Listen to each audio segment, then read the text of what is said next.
முக்கியமான இருமுறைகள். வாழ்க்கை என்பது இன்பம் நீட்டி வாழவா, துன்பம் நீக்கி வளரவா? இந்த கேள்வி நமது வாழ்க்கையில் சந்திக்கும் சிக்கல்கள், இன்பம் மற்றும் துன்பம் ஆகியவற்றின் பொருளையும் அதற்கான தீர்வையும் ஆய்வு செய்யக்கூடிய ஒரு நெருங்கிய கேள்வி. இன்றைய பட்டிமன்றத்தில் முன்வைக்கப்படும் கருத்துக்கள், எதிர்ப்புகள் நமது வாழ்வில் இயல்பான திருப்பங்களை பற்றி ஆழமாக சிந்திக்க வைக்கும். ஒரு பக்கத்தில் இன்பம் நீட்டி வளரவும் என்று, மற்றொன்று துன்பத்தை நீக்கி வாழவும். அதற்கான வழியை கூற அழைக்கிறோம்.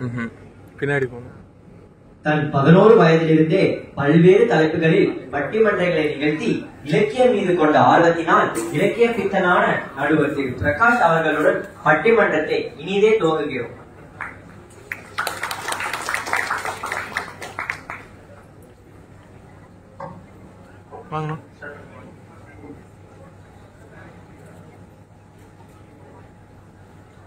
கைத்தல நிறைகணி எப்போமுடவள் பொறி கம்பிய கரிமுகன் அடிபேணி கற்றிடும் அடியவர் புத்தியும் உரைபவ கற்பகம் என வினை கடிதேகும் மத்தமும் அதிகமும் வைத்திடும் மரண்மகன் மற்பொருந்திரள் புயமத யானை மத்தன வயிறனை புத்தவி புதல்வனை மட்டவிழ் மலர்கொடு பணிவேணி முத்தமிழ் அடைவினை முற்படுகிரிதனில் முற்பட எழுதிய முதல் போனே முப்புறம் எரி செய்த அச்சிவன் உரைகதம் அச்சது பொடி செய்த அதை தீரா துயர் அது கொடு சுப்பிரமணிபடும் அப்புணமதனிடைவமாகி அக்குற மகளினை அச்சிறு முருகனை அக்கட மணமருள் பெருமாளே கைத்தல நிறைகணி எப்போமோடவள் பொறி கப்பிய கரிமுகன் அடிபேணி பண்டு பின்னோர் குளம் வாழ புறந்து பழனியில் ஓர் தண்டுடன் நின்று விளையாடும் மாண்புடை சற்குறவர் கண்டு தொடுது துதிபாடி நெஞ்சில் கருதும் உண்மை துண்டு செய்வார்க்கு அவன் வேலும் மயிலும் துணை செய்வேங்கிற பழனி வண்ணச்சரவம் தண்டபாணி சுவாமிகளுடைய வரிகளை சொல்லி அற்புதமான முறையில் பொங்கல் விழாவை நடாத்தி கொண்டிருக்கிற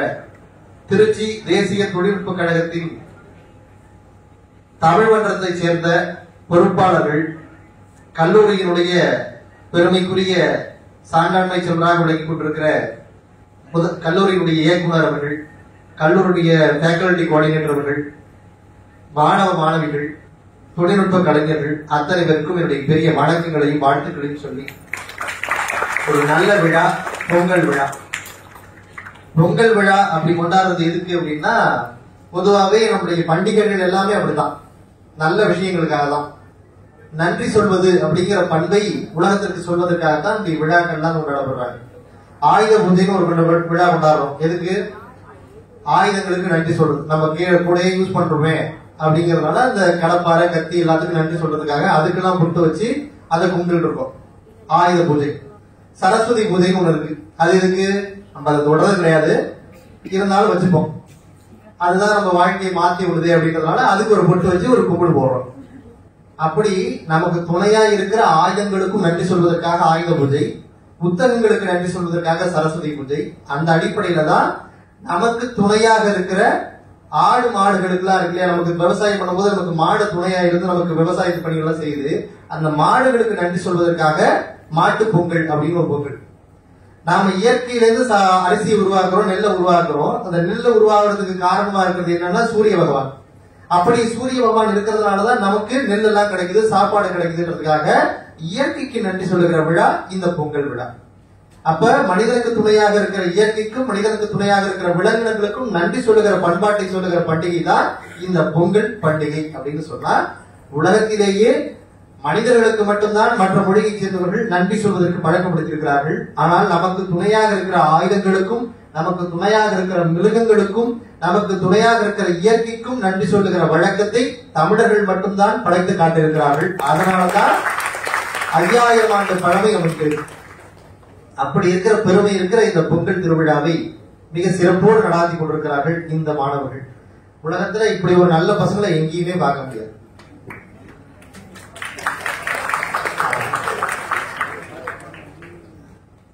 வாழை மீன் இருக்குங்கிறான், விளாங்கு மீன் இருக்குங்கிறான். ஆனா நீங்க கேட்ட ஜாமீன் மட்டும் இல்லங்கிற மாதிரி எந்த ஊர்ல போனாலும் நல்ல பசங்களா இருக்கிறாங்கன்னு தேடி பார்த்தா எங்கேயுமே இருக்க மாட்டேங்கிறாங்க. ஏன்னா எல்லா நல்ல பசங்களும் NIT இருக்கிறாங்க.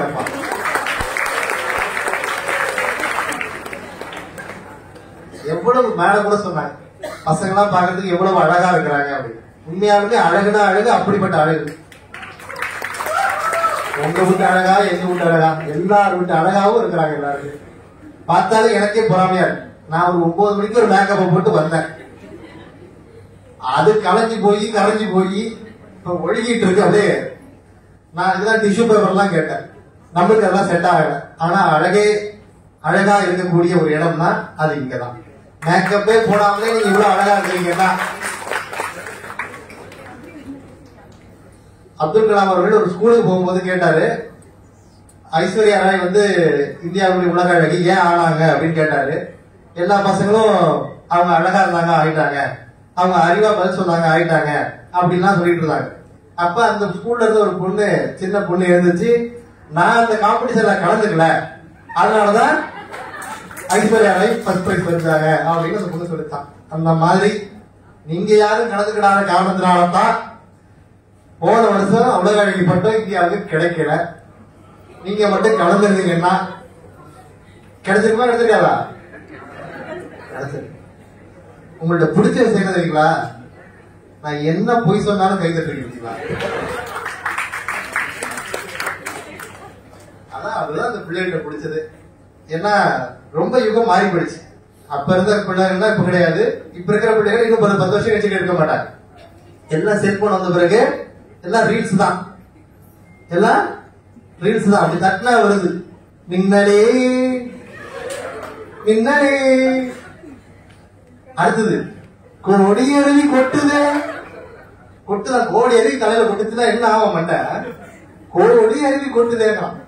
அதுக்கப்புறம் இன்னொன்று, சோமு ஏண்டா வெளியில இருக்கு, ராமு நீ தானடா சொன்ன, சோமு என்னடா சொன்ன, ராமு அவுட்ஸ்டாண்டிங் ஸ்டூடெண்டா இருக்க சொன்னீங்கடா, ராமு சிரிங்க சிரிங்க சந்தோஷமா இருக்க. இது ஒரு ரீல்ஸுங்க. அவருதான் வேலை இல்லாம அந்த ரீல்ஸ போடுறாருன்னா நம்ம பாத்துக்கிட்டு இருக்கிறோம். அது பரவாயில்லைங்க. அதான் பாத்தீங்களா சார், என்னுடைய சப்ஸ்கிரைபர் சொல்லிருக்கிறாரு கமெண்ட்ல, ராத்திரி 12 மணிக்கு ரயில்வே ட்ராக்ல போய் பரோட்டா உட்காந்து சாப்பிட சொல்லிருக்கிறாரு. அவருக்காக, என் சப்ஸ்கிரைபருக்காக நான் இதை பண்றேன் அப்படின்னு போய் உட்காந்து சாப்பிடறான். அவனே அவன் வேலை வெட்டி இல்லாதனாலதான் கமெண்ட் போட்டுருக்கான். அதை இவன் படிச்சுட்டு போய் அதே வேலையை செஞ்சுட்டு இருக்கான். ஒரு காலத்துல அப்பாக்காக வாழ்றேன், அம்மாக்காக வாழ்றேன், காதலனுக்காக வாழ்றேன், காதலிக்காக வாழ்றேன்ற காலம் தான் போய் சப்ஸ்கிரைபர்களுக்காக வாழற காலம். சப்ஸ்கிரைபர் உங்களுக்காக இவ்வளவு பண்ற ஒரு லைக் போட மாட்டீங்களே அப்படிங்கிறான். அப்போ நம்ம என்ன ஒரு மாற்றத்துக்கு வந்திருக்கிறோம் பாருங்க. அப்படி இருக்கிற சூழல்ல ஒரு நல்ல மாணவர்கள் ஒழுக்கமான முறையில ஒரு நிகழ்ச்சியை நடத்தி காட்டுகிறார்கள் அப்படின்னு சொன்னா, இந்தியாவிற்கே எடுத்துக்காட்டாக இருக்கிற மாணவர்களாக இந்த மாணவர்கள் விலகி கொண்டிருக்கிறார்கள் சொன்னா அதுக்கு பெரிய பாராட்டுகள், வாழ்த்துக்கள், வணக்கம். அதற்கெல்லாம் காரணமாக இருப்பது இந்த கல்லூரியை நுண்மான் நுழைவு அறிவோடு நடத்தி கொண்டிருக்கிற இயக்குனர் அவர்களுக்கு பாராட்டு. அவங்கதான் சொன்னாங்க தமிழ் என்றைக்கும் வெல்லும் அப்படின்னு. 1984 மேடம் அவர்கள் பிரான்ஸ்ல நடந்த பாரதியாருடைய 100ஆண்டு விழாவில் கலந்து கொண்டு அதுல அவங்க எழுதின கவிதைக்காக அவங்களுக்கு 400 பிரான்ஸ் கொடுத்திருக்கிறாங்க. அந்த மதிப்புல அவங்க வாங்கின மோதிரத்தை தான் இப்ப அவங்க கையில போட்டிருக்கிறாங்க அப்படின்னு என்கிட்ட பெருமையா சொன்னாங்க. அப்படின்னா என்ன அர்த்தம்னா, நீங்க தமிழ் படிச்சா எங்க போனாலும் உங்களை காப்பாத்தும் அப்படின்னு அர்த்தம். தமிழ் படித்தா எங்க போனாலும் உங்களை காப்பாத்தும். அப்பேற்பட்ட சிறப்பு இருக்கிறது நம்முடைய மொழிக்கு, அப்பேற்பட்ட பெருமை இருக்கிறது நம்முடைய கலாச்சாரங்களுக்கு. அப்படிப்பட்ட ஒரு சூழல்ல ஒரு பட்டிமண்டபம், வாழ்க்கை என்பது இன்பம் நீட்டி வாழவா துன்பம் நீக்கி வளரவா அப்படின்னு ஒரு அர்த்தமான தலைப்பு. இன்பம் நீட்டி வாழ்றதுன்னா என்ன, இன்பமா இருக்கு அப்படியே அதை கட்டிட்டு போட்டுருவோம். ஒரு படத்துல கூட வரும், பாடுறா சூதானமா இருந்துக்கணும், போனமா இருந்தமா இருக்கணும், இருக்க இடம் இல்லாம இருக்க இடம் தெரியாம வேலையை பார்த்து வந்துடணும் அப்படின்றாரு. அப்படி நம்ம கிட்ட இருக்கிற வேலையெல்லாம் வச்சுக்கிட்டு போதும்பா இதோட நம்ம வாழ்க்கை, இதுக்கு மேல நம்ம ஒண்ணும் பண்ண வேணான்னு அப்படியே உட்காந்துக்கிட்டு சம்பளத்தை வாங்கிக்கிட்டு சாப்பிட்டுட்டு வாழ்க்கையை ஓட்டுற இந்த வாழ்க்கை சிறந்த வாழ்க்கையா? இன்பம் நீட்டி வாழ்வது இல்லங்க. நிறைய அப்செக்டன்ஸ் வரும் வாழ்க்கையில. குக்கு வித் கோமாளி மாதிரி நிறைய ஹிண்ட்ரன்ஸ் வரும் நம்மளுக்கு. அதெல்லாம் தாண்டி தான் நம்ம என்ன பண்ணோம், குக்கிங் பண்ணி பிரைஸ் வாங்குற மாதிரி நம்ம வாழ்க்கையில ஓட்டணும் அப்படின்னு துன்பம் நீக்கி வளரவா அப்படின்னு 3 பேரும் பேச வந்திருக்கிறாங்க. இன்பம் கூட்டி வாழ்வதுங்கிறது கீழ் போறது, அப்படியே அமர்ந்து போயிடுறது. துன்பம் நீக்கி வளர்றதுங்கிறது மேல் நோக்கி போறது. இப்ப எது வாழ்க்கை? இந்த கிராஃப் பாத்தீங்கன்னா தெரியும், எக்ஸ் ஒய்ன்னு இருக்கும். அதுல இவங்க எக்ஸ் ஆக்சிஸ் இன்பத்தோட கூட்டி வாழ்றது, இவங்க ஒய் ஆக்சிஸ் துன்பம் நீக்கி வளர்றது. அப்படி இருக்கிற இந்த வாழ்க்கையில இது சிறந்தது. இன்பம் கூட்டி வாழ்றதா, துன்பம் நீக்கி வளர்றதா? இன்னும் சிம்பிளா சொல்லணும்னா, வாழ்க்கையில ஜாலியோ ஜில்கானாவா இருக்கிறதா, ஜோலியா இருக்கிறதா? சும்மா ஜாலியா இருக்கிறதா என்ன? சில பேர் பாத்தீங்கன்னா எதுக்குமே கவலைப்பட மாட்டான். நீங்க பாத்துருக்கீங்களா? எது நடந்தாலும் கவலைப்பட மாட்டான். மாப்பிள்ள 4 அரியறா இருக்கட்டும், போயிடுச்சா இருக்கட்டும், அதுக்கு என்ன பண்றது அப்படின்னு அவனுக்கு எந்த பிரச்சனையுமே கிடையாது. வாழ்க்கையில என்ன நடந்தாலும் அவனுக்கு பெருசா எடுத்துக்க மாட்டான். சில பேர் சின்ன விஷயத்துக்குலாம் ஓச்சுப்பான். சார்ஜ் போடாமலே வந்துட்டோம்ல, சார்ஜ் போடாம சார்ஜ் சொருகிட்டு அந்த பின்ன சொருகிட்டு சார்ஜ் போடலையா, பின்ன போட சார்ஜ் போடாமலே வந்துட்டேன். ஏன்டா இருக்கட்டும்டா போய் போட்டுக்கலாம்டா. இல்ல சார்ஜ் ஏறி இருக்கும்ல, ஒரு 10 பாயிண்டாவது ஏறி இருக்கும்ல. சின்ன சின்ன விஷயங்களுக்கு எல்லாம் வருத்தப்படுவான். அவனா என்னன்னா சின்ன விஷயங்கள் நடந்தாலும் அதுக்காக மெனக்கிட்டு அடுத்த இடத்துக்கு போகணும்னு நினைப்பான். அந்த மாதிரி ஜாலியா வாழ்க்கையை ஓட்டுறவங்களால கிடைக்கிற வெற்றி வாழ்க்கைக்கு சிறப்பானதா இருக்கா, இல்ல எதா இருந்தாலும் போட்டியும் வளர்ச்சியும் நோக்கி போகிற தடைகளை தாண்டி ஓடுகிற இவர்களுடைய வாழ்க்கை சிறப்பானதா இருக்குதா அப்படின்றதான் அற்புதமான தலைப்பு. அதுல பேசுவதற்காக அற்புதமாக பேசக்கூடிய 6 பேச்சாளர்கள். முதல்ல இன்பமே அப்படின்றது, இன்பம் கூட்டி வாழ்வதே அப்படின்னு பேசுவதற்காக தஸ்லீம் பானு அவர்கள் அற்புதமா பேசக்கூடியவங்க. நல்லா பேசி உங்களுடைய கைத்தட்டல வாங்குறதுக்காகவே காலைல பார்த்தா ஒரு 2 புக்கு வச்சு பண்ணிட்டு இருந்தாங்க. அவ்வளவு பாயிண்ட்ஸ் எல்லாத்தையும் ரெடி பண்ணி வச்சிருக்காங்க. இன்பம் கூட்டி வாழ வேண்டும் தஸ்லீம் பானு அவர்கள். அதே மாதிரி வணக்கம் சொல்லுங்க பாத்தீங்களா, அதான் மரியாதை இல்லை. அதே மாதிரி பாருங்க, இந்த பிள்ளை பாருங்க, இந்த பிள்ளை வீட்டுக்கு ஏற்ற பிள்ளைங்க. ஒட்டடை அடிக்கிறதுக்கு இவங்க வீட்டுல தனியா சூடு வாங்க தேவையில்லைங்க. அது நம்ம போன் வாங்கும் போது சார்ஜர் இன்பில்டாவே கொடுக்குற மாதிரி அவங்க இன்பில்டாவே ஒரு சூட ஒன்று வச்சிருக்காங்க கையில, சரி காலில் வச்சிருக்காங்க. அதை ஈஸியா அப்படியே ஒட்டடை அடிச்சிருவாங்க. அந்த அளவுக்கு பேசுவாங்க, நல்லா பேசுவாங்க. காலையிலே சொல்லிட்டாங்க, சார் எங்களுக்கு தான் தீர்ப்பு கொடுக்கணும் அப்படின்னு, அப்படியே மிரட்டி நம்மள பேச வைக்கணும் அப்படின்னு எடுத்திருக்கிறாங்க. நல்லா பேசக்கூடியவங்க ஸ்ரீநிதி அவர்கள் உங்களுடைய கைதட்டோட. அதே மாதிரி பாத்தீங்கன்னா தனுஷ் நாராயணன் அற்புதமா பேசுவார். இங்க நல்லா பேசுறாரா இல்லைங்க, நீங்க வெளில போய் பாத்தீங்கன்னா ஒரு 1/2 மணி நேரத்துக்கு முன்னாடி செவுத்துட்டெல்லாம் பேசுறாரு. ஓஹோ தம்பி அப்படி போட்டுருக்கு, செவுத்துக்கிட்ட பேசுறாரு, மரத்துக்கிட்ட பேசுறாரு. நான் அங்கதான் நின்றுட்டு இருக்கேன், என்ன பார்த்து பேசுற தம்பி இங்க வாங்க அப்படின்னு கூப்பிட்டு ரொம்ப அற்புதமா பேசக்கூடிய தனுஷ் நாராயணன் அவர்கள். அதுக்கப்புறம் துன்பம் நீக்கி வளரவர், அது பாருங்க வாயில பொய்யே வராதான், பேர் அப்படி. இவர் பேர ஒரு படமே வச்சு, அதாவது அத படம் உள்ள ஓடுமா, அவன் பேரு என்னன்னு ஒரு வார்த்தை கேட்க மாட்டாரா அவரு. கடைசியில எல்லாம் தெரிஞ்சுக்கிட்டு கதை தொடர்ந்து மெய்யனகாவது, உங்க பேர் யாரையோ மெய்யனகா அப்படிங்கிறத தொடர்பான். அந்த படத்துடைய ஒட்டுமொத்த கான்செப்டே அவன் பேர் தெரிஞ்சுக்கிறதான். அப்படி ஒரு இப்ப வைரலா இருக்கிற பேர் அவர் பேர் மெய்யப்பன். ஆரோக்கியசாமின்னு பேர் வச்சிருப்பான், ஹாஸ்பிட்டலே கிடப்பான். இவர் பேரு மெய்யப்ப, இவர் மெய்யா பேசுறாரா இல்ல பொய்யா பேசுறாராங்கிறது பேசும்போது பாத்துக்கலாம். அதுக்கப்புறம் பாத்தீங்கன்னா தம்பி நகுலன் முருகன்.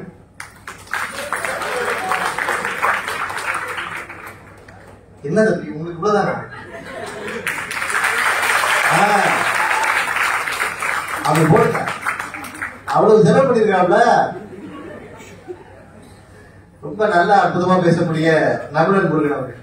அதே பாருங்க இந்த அம்மா அற்புதமா பேசுவாங்க. ஏன்னா நான் வந்தது வளர்ந்து ஓரமா உட்காந்து ரெடி பண்ணிட்டே இருந்தாங்க, ஏன்ட்ட கூட பேசவே இல்லை. அற்புதமா பேசக்கூடிய சந்தியா அவர்கள். பணிவுனா பணிவு அப்படி இருப்பாங்க. இவங்களாம் நல்லா பேசுவாங்கன்றத விட நீங்க தான் நல்லா கேட்பீங்கன்றதுனாலதான் நாங்க உட்காந்துருக்கிறோமே. ஏன்னா நீங்க மேக்கப்ல காட்டுற ஒரு கான்சன்ட்ரேஷனை இவங்க பேச்சுலயே நீங்க காமிக்கணும். ஏன்னா நான் நிறைய இடங்களுக்கு போயிருக்கிறேன். சில பேர் மேக்கப்புக்கு கான்சன்ட்ரேஷன் பண்றதுனாலயே டீ சாப்பிட மாட்டாங்க, காபி சாப்பிட மாட்டாங்க. ஏன் சொல்லுங்க? லிப்ஸ்டிக் கலந்துரும் பாருங்க. சில பேர் முகத்தை அதிகமா அசைக்க மாட்டாங்க. ஏன் சொல்லுங்க? மேக்கப் கலந்துரும். சில பேர்லாம் சிரிச்சாங்கன்னா அப்படின்னு மேக்கப் நிறைய போயிட்டு வரும். இதை நான் எப்ப கண்டுபிடிச்சேன்னா, திருப்பரங்குன்றத்துல ஒரு ஸ்கூல்ல பேசும்போது ஒரு பிள்ளை எல்லாம் பாட சொன்னாங்க. அது ஒரு பிள்ளை மாட்டாங்க அப்படின்னு பாடுமான்னு எழுப்பி விட்டாங்க. அந்த பிள்ளை போயிட்டு பாடுச்சு. எது காப்பி அப்படின்னு சொல்லாத ஒரு பிள்ளை. ஏன் காப்பின்னு சொன்னா என்ன பண்ணுவான், முதல்ல ஒட்டும். அதனால அந்த பிள்ளை போய் பாடிச்சு முருகர் பாட்டு. எல்லாரும் பாடுறாங்க. திருப்பரங்குன்றத்தில் நீ சிரித்தாள் முருகா, திருத்தணி மலை மீது எதிரொலிக்கும். இந்த பாட்டு எல்லா பிள்ளையும் பாடுதுங்க. எல்லா பிள்ளைய மைக்கும் ஆஃப் ஆயிடுச்சு. அந்த லிப்ஸ்டிக் போடுற பிள்ளை மைக் மட்டும் ஆஃப் ஆகல. அது மட்டும் கேட்குது. அந்த பிள்ளை உதட்டுக்கும் வலிக்காம, வாய்க்கும் வலிக்காம, முருகருக்கும் வலிக்காம பாடிச்சு. திருப்பரங்குன்றத்தில் நீ சிரித்தாள் முருகா. எதுக்கு ஒட்டக்கூடாது. திருத்தணி மலை மீது எதிரொலிக்கும், திருச்செந்தூர் திருப்பணம் முருகா முருகா முருகா அப்படின்னு. ஆஹா, முருகருக்கு வந்த சோதனைன்ற மாதிரி. அப்படி எல்லாம் இல்லாம நீங்க எல்லாம் நல்லா ரசிச்சு கையை தட்டி சிரிச்சாதான் நாங்கெல்லாம் பேச முடியும். முதல்ல இன்பம் கூட்டி வாழதான் அப்படின்றதுடைய அணியிலிருந்து தஸ்லிம் மாணவர்கள் உங்களுடைய பலத்த கைத்தட்டோட வராங்க.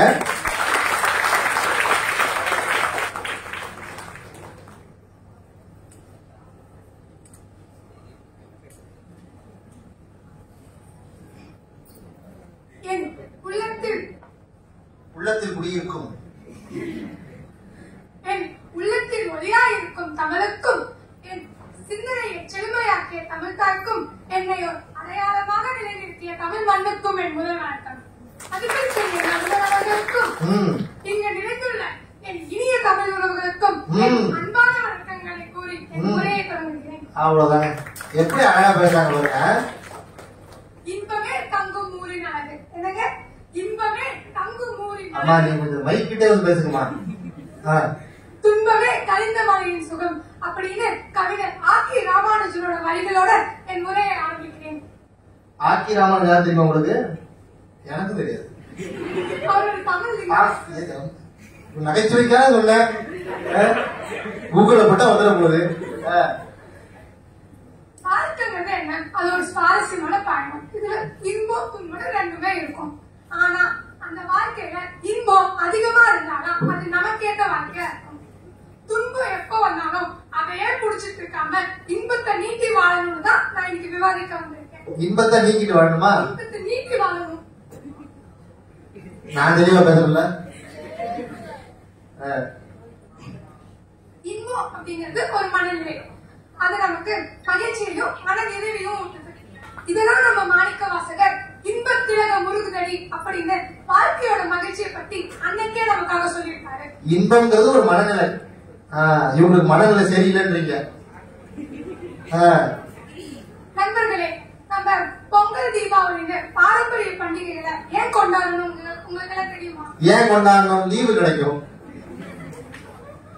நம்ம வாழ்க்கையில அத்தனை சோகத்தையும் மறந்து ஒரு நாள் வச்சு இன்பமா இருக்கணும்னு தான் முன்னோர்கள் பண்டிகைகளை உருவாக்குனாங்க. பண்டிகைங்கிற ஒரு நாளே அவ்வளவு சந்தோஷமா இருந்தா வாழ்க்கையில ஒவ்வொரு நாளையும் பண்டிகையா பார்த்தா எவ்வளவு சந்தோஷமா இருக்கும். டெய்லி பொங்கல், டெய்லி தீபாவளினா எவன் வேலைக்கு போறது? மகிழ்ச்சிங்கிறது மின்சாரம் மாதிரி இருக்காங்க.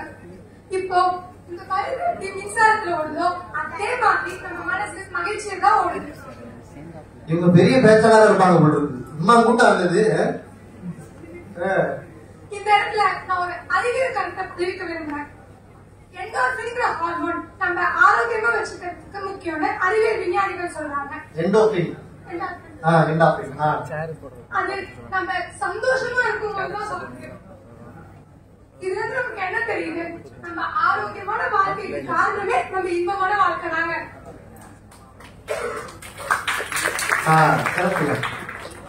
ஊட்டால ரொம்ப வழியுது. நம்ம தமிழ் சங்க இலக்கியங்கள்ல இயற்கை கூட இன்பத்தை வெளிப்படுத்துதுன்னு சொல்லப்பட்டிருக்கு. இதுக்கு சான்றாக குறுந்தொகைகள் பூங்காற்றில் மெல்லிய காற்றை அனுபவித்து வானில் பறக்கும் பறவைகளின் இசையை ரசித்து இவைகளிலே உள்ள மௌனமான இனிமையை உணர்ந்து வாழ்ந்திருப்போம் அப்படின்னு ஒரு பாடல் இருக்கும். நம்ம வாழ்க்கைங்கிறது நம்ம சுற்றி இருக்க இயற்கை வெளிப்படுத்த இன்பத்தை உணர்ந்து மகிழ்ச்சியா வாழ்க்கை.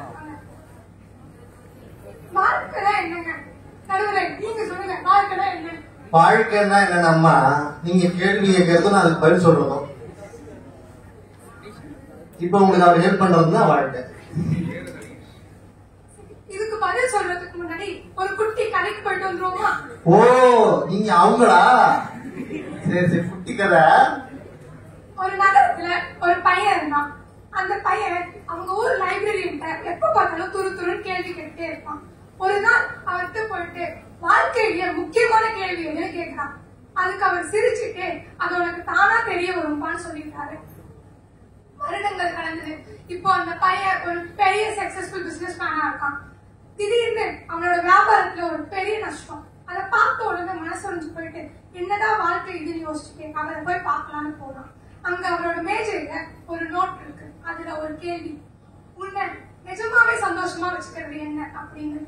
அதை பார்த்ததும் ஒரு நிமிஷம் உறைஞ்சு போய் ஆழமா யோசிச்சு பார்க்கான். அவன் இவ்வளவு நாள் தேடி ஓடிக்கிட்டு இருந்த பணம், பதவி, உயர்வு இது எதுவுமே அவனை சந்தோஷமா வச்சுக்கல. அவன் எதை வேணாலும் ஒதுக்குனானோ, அவன் ஒதுக்குன பொழுதுபோக்கு, நண்பர்கள், குடும்பத்துக்குள்ள நேரம் செலவழிக்கிறது இதுதான் அவனோட சந்தோஷம்னு புரிஞ்சுட்டான். இப்ப நம்ம கேள்விக்கு வருவோம். அப்ப நம்ம நண்பர்களோட பொழுதுபோக்குனாதான் நல்லா இருக்கலாம்ன்றீங்க. இத நீங்க சொல்ல வேணாம், நாங்க செய்வோம். இப்ப நம்ம கேள்விக்கு வருவோம். வாழ்க்கைனா என்னங்க? அதுக்கு பதில் உங்களுக்கு என்ன வேணும், உங்களுக்கு என்ன பிடிக்கும் அதை தெரிஞ்சுட்டு அதை பண்ணுங்க. அதான் வாழ்க்கை. எனக்கு ஒரு திருக்குறள் ரொம்ப பிடிக்கும். அதை நான் இந்த இடத்துல சொல்லணும்னு ஆசைப்படுறேன். சொல்லுங்க, உங்களுக்கு பிடிச்ச திருக்குறள் என்னன்னு சொல்லுங்க, கேட்டோம். இன்பதொன்றே பயனிட கொள்ளாது துன்பம் தீர்ப்பதற்கு யாது துணை. அதாவது இன்பதொன்றே பயனிட கொள்ளாது துன்பம் தீர்ப்பதற்கு யாது துணை. திருவள்ளுவர் அழகா சொல்லியிருப்பாருங்க. துன்பம் அப்படிங்கிற ஒரு விஷயத்துல இருந்து வெளியில வரத்துக்கே இன்பம் தான் துணையா நிக்குது அப்படின்னு. வாழ்க்கைனா என்ன? ரொம்ப சிம்பிள் தான். சரி, இது ஒரு பக்கம் இருக்கட்டும். நீங்க எல்லாம் யோசிக்கலாம், என்னடா இவ இன்பம் இன்பம் கத்திட்டு இருக்கா, இன்பமா வாழணும்னு கத்துறா, அந்த இன்பம் எங்கடா கிடைக்கும்? அது என்ன கத்திரிக்காய்? கத்தி கத்தி அந்த பிள்ளைக்கு தொண்டையே போயிட்டு வீட்லயும் கத்திருக்கும் போது அது என்ன கத்திரிக்காய கடையில போய் 4 கிலோ வாங்கிட்டு வந்துட்டு அது எங்கடா கிடைக்கும் அப்படின்னு யோசிக்கலாம். இன்பம் வந்து நம்ம கிட்ட சுத்தி எல்லா இடத்துலயும் இருக்கு. நம்மகிட்ட இருக்க விஷயத்த வச்சு மகிழ்ச்சியா வாழலாம். அதுவும் இல்லைன்னா நம்ம கூட இருக்கவங்களை மகிழ வச்சு அந்த மகிழ்ச்சியில மகிழலாம். ஆகவே நம்ம கூட இருக்கிறவங்க மகிழ வச்சு வாழலாம். அத நம்ம காசுலயா அவங்க காசுலயா? ஆகவே வாழ்க்கையில நம்ம கூட கடைசி வர வந்து நம்ம இன்பமான நினைவுகள் ஞாபகம் தான். துன்பமான விஷயத்த நம்ம ஞாபகம் வச்சுக்கிறது கிடையாது. ஏன் ஞாபகம் வச்சுக்கிறது? கல்யாணமான நாள ஞாபகம் வச்சுக்கிறான், முதல்ல சொன்ன நாளை ஞாபகம் வச்சுக்கிறான், இந்த இடத்துல தான்டா சொன்னேன் என் வாழ்க்கை எப்படி ஆயிடுச்சு ஞாபகம் வச்சுக்கிறான். எப்படி துன்பத்தை எப்படி மறக்க முடியாது? ஆகவே கம்பராமாயணத்துல ஒரு அருமையான பாடல் இருக்கும். அம்மா நீ எல்லா புக்கையும் படிப்பியாமா? நீங்க இலங்கையில அவ்வளவு பெரிய போர் நடந்துட்டு இருக்கும்போது நம்ம ராமர் என்ன தெரியுமா பண்ணுவாரு? நம்ம ராமரா? விஜய் டிவில உள்ளாரு அவங்க அந்த ராமரா? சீதையோட சின்ன சிரிப்ப மனசுல நினைச்சு பாப்பாரு. அவரை அவ்வளவு பெரிய துன்பத்தை கணக்க வச்சது அந்த இன்பம் தாங்க. அந்த அம்மா மான கொண்டு வா அப்படின்னு சொல்லாம இருந்தா இவ்வளவு பெரிய போரே வந்திருக்காரு. ஆகவே இன்பங்கிறது ஒரு பக்கம் தேடல் கிடையாது, அது ஒரு பயணம், அது ஒரு கலை. அதை உணர்ந்து நம்ம சிரிச்சுட்டே வாழணும். அவ்வளவுதான். நல்லவர்களே, அன்பும் மழையும் இன்பமும் தந்தை உயிருக்கு குறை யாதொரு தெய்வம் அப்படின்னு நம்ம பாரதி ஸ்டைல நீங்களும் வாழ்க்கை என்பது இன்பம் நீட்டி வாழ்வதற்கு நல்ல திட்டம் வழங்குமாறு கேட்டுக்கொண்டு அதாவது உயிரை கொடுத்து பேசுறதுங்கிறது இதாங்க. எவ்வளவு பிராக்டிஸ் பண்ணியிருந்தா இன்பம்னா என்ன, துன்பம்னா என்ன, வாழ்க்கைனா என்ன, அனுபவம்னா என்ன, திருக்குறள்னா என்ன, பெரிய புராணம்னா என்ன, கம்பராமாயணம்னா என்ன, ராமர்னா என்ன, இப்படின்னா என்னன்றது உனக்கு எவ்வளவு பேசிருக்கு. அது எவ்வளவு கேள்வி வருது, எத்தனை கேள்வி. வாழ்க்கைனா என்ன சொல்லுங்க, அன்புனா என்ன சொல்லுங்க, இன்பம்னா என்ன சொல்லுங்க. எவ்வளவு பிராக்டிஸ் பண்ணியிருந்தா தொண்டையில கட்டிக்கிற அளவுக்கு அந்த பிள்ளை பேசிருக்கு பாருங்க. கை கட்டுக்கலாம் பாவம். அந்த பிள்ளை இவ்வளவு பேசிருக்கு. எல்லா நாளும் பண்டிகையா இருக்குமா? டெய்லி பொங்கல் கொண்டாடினா என்ன ஆகுது? டெய்லி போய் கரும்பு வாங்கிட்டு வா, டெய்லி போய் சக்கரை பொங்கல் வாங்கிட்டு வா. இன்னைக்கு ஃபங்க்ஷன் கொண்டாடுறதுக்கு மளிகை சாமான் வாங்குறதுக்கு நாங்க தள்ளிவிடுது. டெய்லியும் பொங்கலை கொண்டாடினா என்ன ஆகுது? ஆனா பசங்க டெய்லி தான் கொண்டாடுவாங்க. பசங்க டெய்லி தான் கொண்டாடுவாங்க இல்லையாம்மா? என்ன ஆமா, ரொம்ப அழகா நிறைய கருத்துக்கள்லாம் சொன்னாங்க. எல்லா கவிதையும் என்ன சொல்லுது, எல்லா கவிஞர்களும் என்ன சொல்றாங்க, நல்ல போட்டோ எடுத்தா வீட்டுல போய் மாட்டலாம் இல்லையா? உண்மைதானே? நல்ல போட்டோ எடுத்தா நல்லா வீட்டுல போய் மாட்டலாம். நான் ஒரு பட்டிமன்றத்தில் பேசும்போது இந்த நாட்டுல எல்லாரும் எப்படி இருக்காங்க தெரியுமான்னு இப்படி உட்காந்துருந்தேன். இதை ஒரு போட்டோ எடுத்து எங்க வீட்டுக்கு அனுப்பிச்சாங்க. வீட்டுல பார்த்தா போட்டோ பார்த்தா பிச்சை எடுக்கிற மாதிரி இருக்கு. அந்த மாதிரி நம்ம அமையறது தானே, நம்மளா தேடி போறோம், நம்மளா அமையறது தானே, நம்மளா தேடி போறோம், நமக்குன்னு வர்றதானே. நீங்க பாருங்க, நண்பர்கள் கூட நம்ம தேடி போறது கிடையாது. அவனா வருவான் மாப்பிள்ள ஒன்னதாண்டா பாக்குது, அவன் தான் ஆரம்பிப்பான், ஒன்னதாண்டா பாக்குதுவான். இப்ப நம்மளுக்கு அமையறதான் போட்டோகிராஃபர் அமையறதுமே கூட நம்மளுக்கு கிடைக்கிறத பொறுத்துதான். நல்ல போட்டோகிராஃபர் கிடைத்தா நல்ல போட்டோ கிடைக்கும். நல்லதா இருப்பாரு கிடைக்கிறேன், எடுக்க நல்லா எடுக்க. ஏன்னா நான் அந்த போஸ்ட் எல்லாம் பார்த்திருக்கீங்க, அந்த போட்டோ பார்த்திருக்கீங்களா?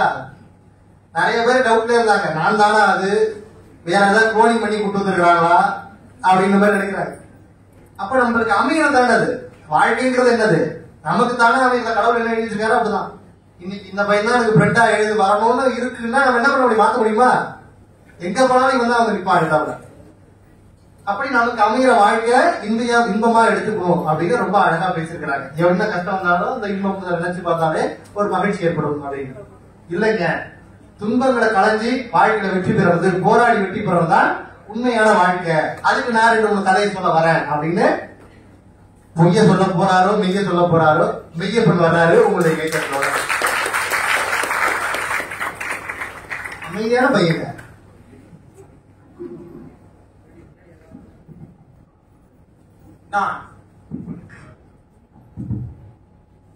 நான் மெய்யப்பன் என்று அழைக்கப்படுகிறேன்.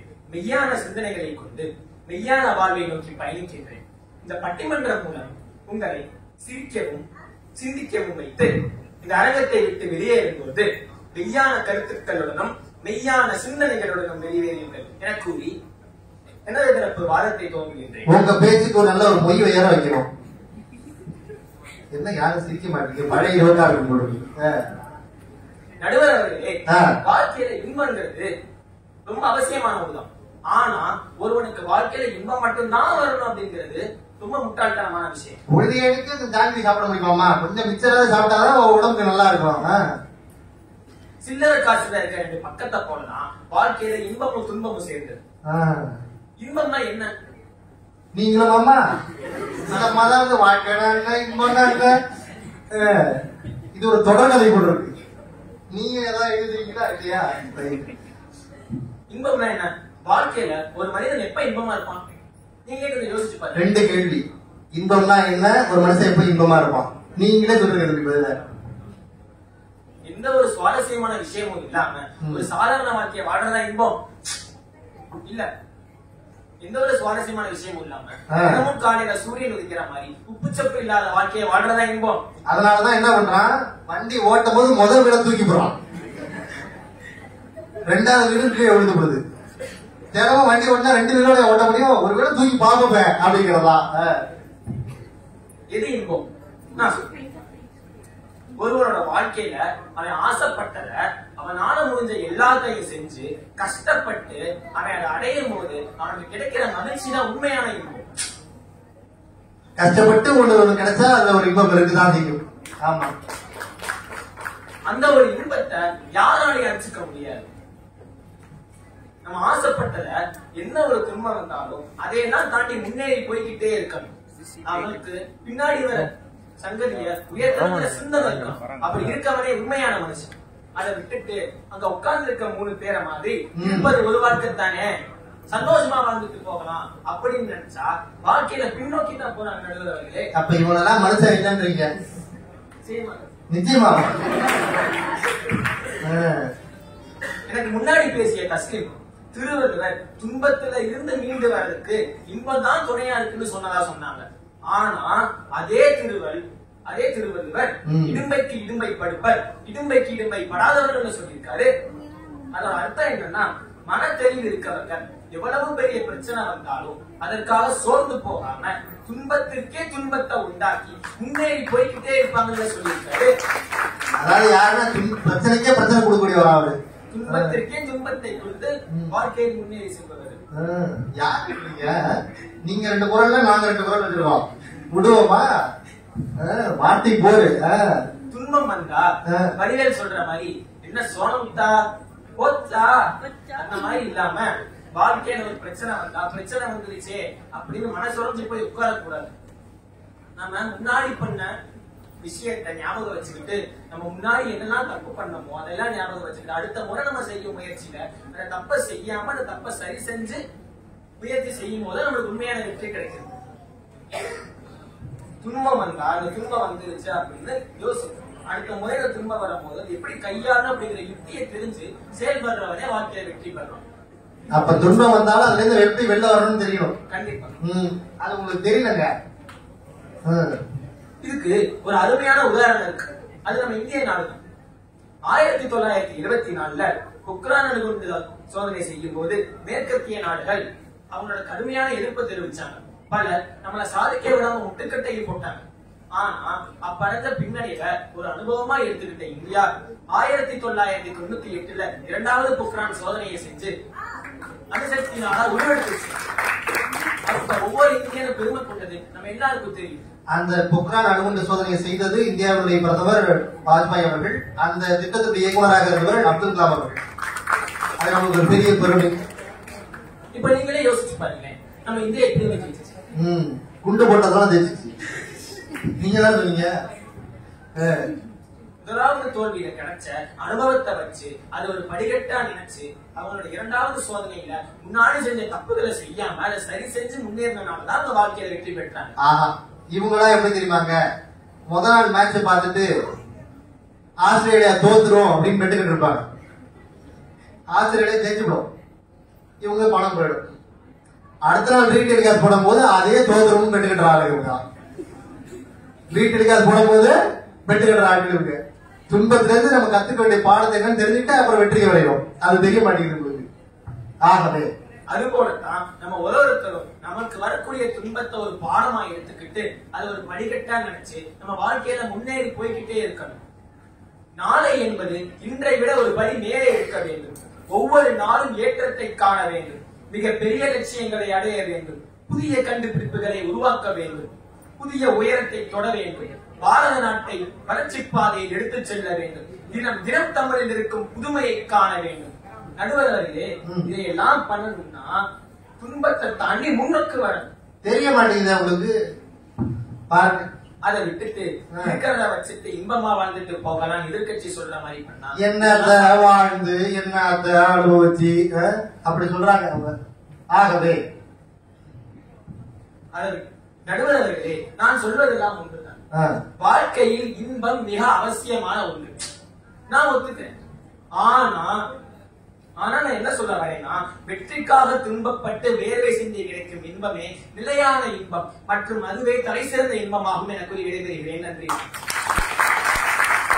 நிலத்துல உழுது அதுல இருந்து கிடைக்கிற நெல்லுல இருந்து அரிசி எடுத்து சாப்பாடு சமைச்சு பொங்கல் கொண்டாடினாதான் ஜாலியா இருக்கும். 2 நிமிஷத்துல மேகியை பண்ணா என்ன ஆகுங்கிறத ரொம்ப அழகா சொல்லிருக்கிறார். வாழ்க்கையில கஷ்டப்பட்டாதானே முன்னேற முடியும். திருவள்ளுவர் சொல்றாரு, நீங்க மட்டும் தான் திருக்குறள் படிச்சீங்க, நானும் தான் திருக்குறள் படிச்சேன். குடி செய்வார்க்கு இல்லை பருவம், மடி செய்து வாழும் கருத கெடுங்கிறார். என்னன்னா, குடி செய்யறவனுக்கு என்னன்னா, ஒரு முன்னேற்றணும், குடும்பத்தை முன்னேற்றணும், சமுதாயத்தை முன்னேற்றணும்னா அவனுக்கு நேரம் காலம்னு கிடையாது. எனக்கு 5 மணி ஆயிடுச்சுங்க, நான் வீட்டுக்கு போகணும் அப்படின்னு அவனால சொல்ல முடியாதான். எனக்கு டைம் இல்லைங்க, நான் வீட்டுக்கு போய் சாப்பிட்டு தூங்குங்க, பிக் பாஸ் பாக்கணுங்கன்னு சொல்ல முடியாது அவனால. ஏண்டா, நாட்டை காப்பாற்ற வேண்டிய நீங்க பிக் பாஸ் பார்க்க போறியாடான்னு கேட்கப்பாங்க. ராணுவத்தில் இருக்கிறவட்ட போயிட்டு சொல்ல முடியாது, எங்க அக்கா பொண்ணுக்கு வச்சு தண்ணி நாளைக்கு துப்பாக்கி சுட்டு வச்சுக்கலாம், நான் போயிட்டு வந்தேன் சொல்ல முடியுமா அவனால? குடி செய்வார்க்கு இல்லை பருவம், மடி செய்து மானம் கருத கெடும் அப்படிங்கிற. தன்மானம் பெருசு, இனமானம் பெருசு, நேரம் காலம் எல்லாம் பெருசு. ஆனா அதை தாண்டி ஒரு சமூகத்திற்கான வெற்றி வரும் என்று சொன்னால் இதை எல்லாத்தையும் அந்த தலைவன் விட்டுட்டு வேலையை செய்யணும் அப்படிங்கிறார். துன்பங்களை தாண்டாதான் வெற்றி கிடைக்கும். இது ஒரு திருக்குறள். குடி செய்வார்க்கு இல்லை பருவம், மடி செய்து மானம் கருதுகிறோம். அதான் அழகா தம்பி 15 தடவை தட்டிருக்காங்க. மைக்க 15 தடவை தட்டி ரொம்ப ஆணித்தரமா பேசிருக்கிறாங்க. அதுக்கு பதில் சொல்வதற்காக துபாக்கி இந்த பொண்ணு கண்ணகி சிலம்பெடுத்து ஏ மன்னா நீ என்ன ஒரு மன்னனா அப்படின்னு தலைவி மூலமா கண்ணகி கேட்ட மாதிரி இந்த தலைப்புக்காக தலைவி மூலமா மின்னலே அப்படின்னு இந்த ரெபேக்கா அப்படி மாதிரி வந்திருக்கிறாங்க. வாங்க ஸ்ரீநிதி அவர்கள். ஆனா பெரிய தைரியம் இந்த பிள்ளைக்கு. இம்மா பெரிய சூழப்பட்டு யாராலையும் நடக்க முடியாதா? ஓ இந்த மைக்கு கிட்ட வரணுன்றதுக்காக தான் அந்த சூடு.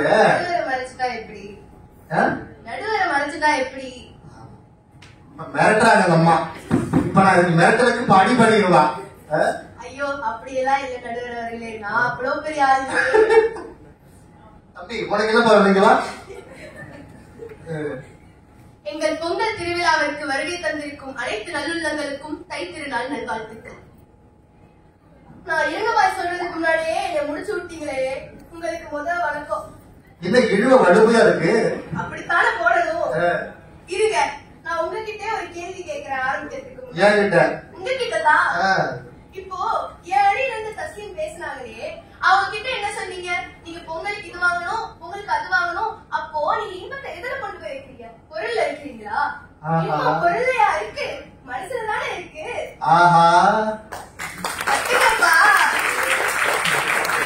அப்ப பொங்கல் எல்லாம் சாப்பிடாமலே பொங்கல் சாப்பிட்டதாவே மனசுல நினைச்சுக்கிட்டா? ஐயா அது உங்க இஷ்டம். தீபாவளிக்கு வெடி நினைச்சீங்களா? எப்படி வேணா இன்பமா இருக்கலாமே. தீபாவளிக்கு வெடி வெடிக்காமலே மனசுக்குள்ளே பத்த வைக்கிறோம், வெடிக்குது. பத்த வைக்கிறோம், புசுவானம் வருது, இன்பம். இருந்துக்கலாமா? எத்தனை பேர் எப்படி இருக்காங்க? இந்த பறவைகளுக்கெல்லாம் துன்பம் கொடுக்க கூடாதுன்னு, அதுவும் இன்பம் தானே.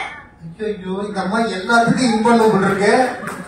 வாழ்க்கையே இன்பம் தானே நடுவரவர்களே. ஐயோ இந்த மாதிரி ஒரு பாயிண்டை யாரும் தெரியல, கேட்டது இல்லையே. சரி இப்ப பேசிடுவோமா? இப்ப மட்டும் நான் பேசாம பாடிட்டாரு இல்லையா? கதைக்குள்ள வருவோம். கதை வேற இருக்கா? இந்த அம்மா ஒரு சின்ன கதை, குட்டி கதை சொன்னாங்க விஜய் ஸ்டைல்ல. இந்த அம்மா ரஜினி ஸ்டைல்ல ஒரு கதை சொல்ல போறாங்க.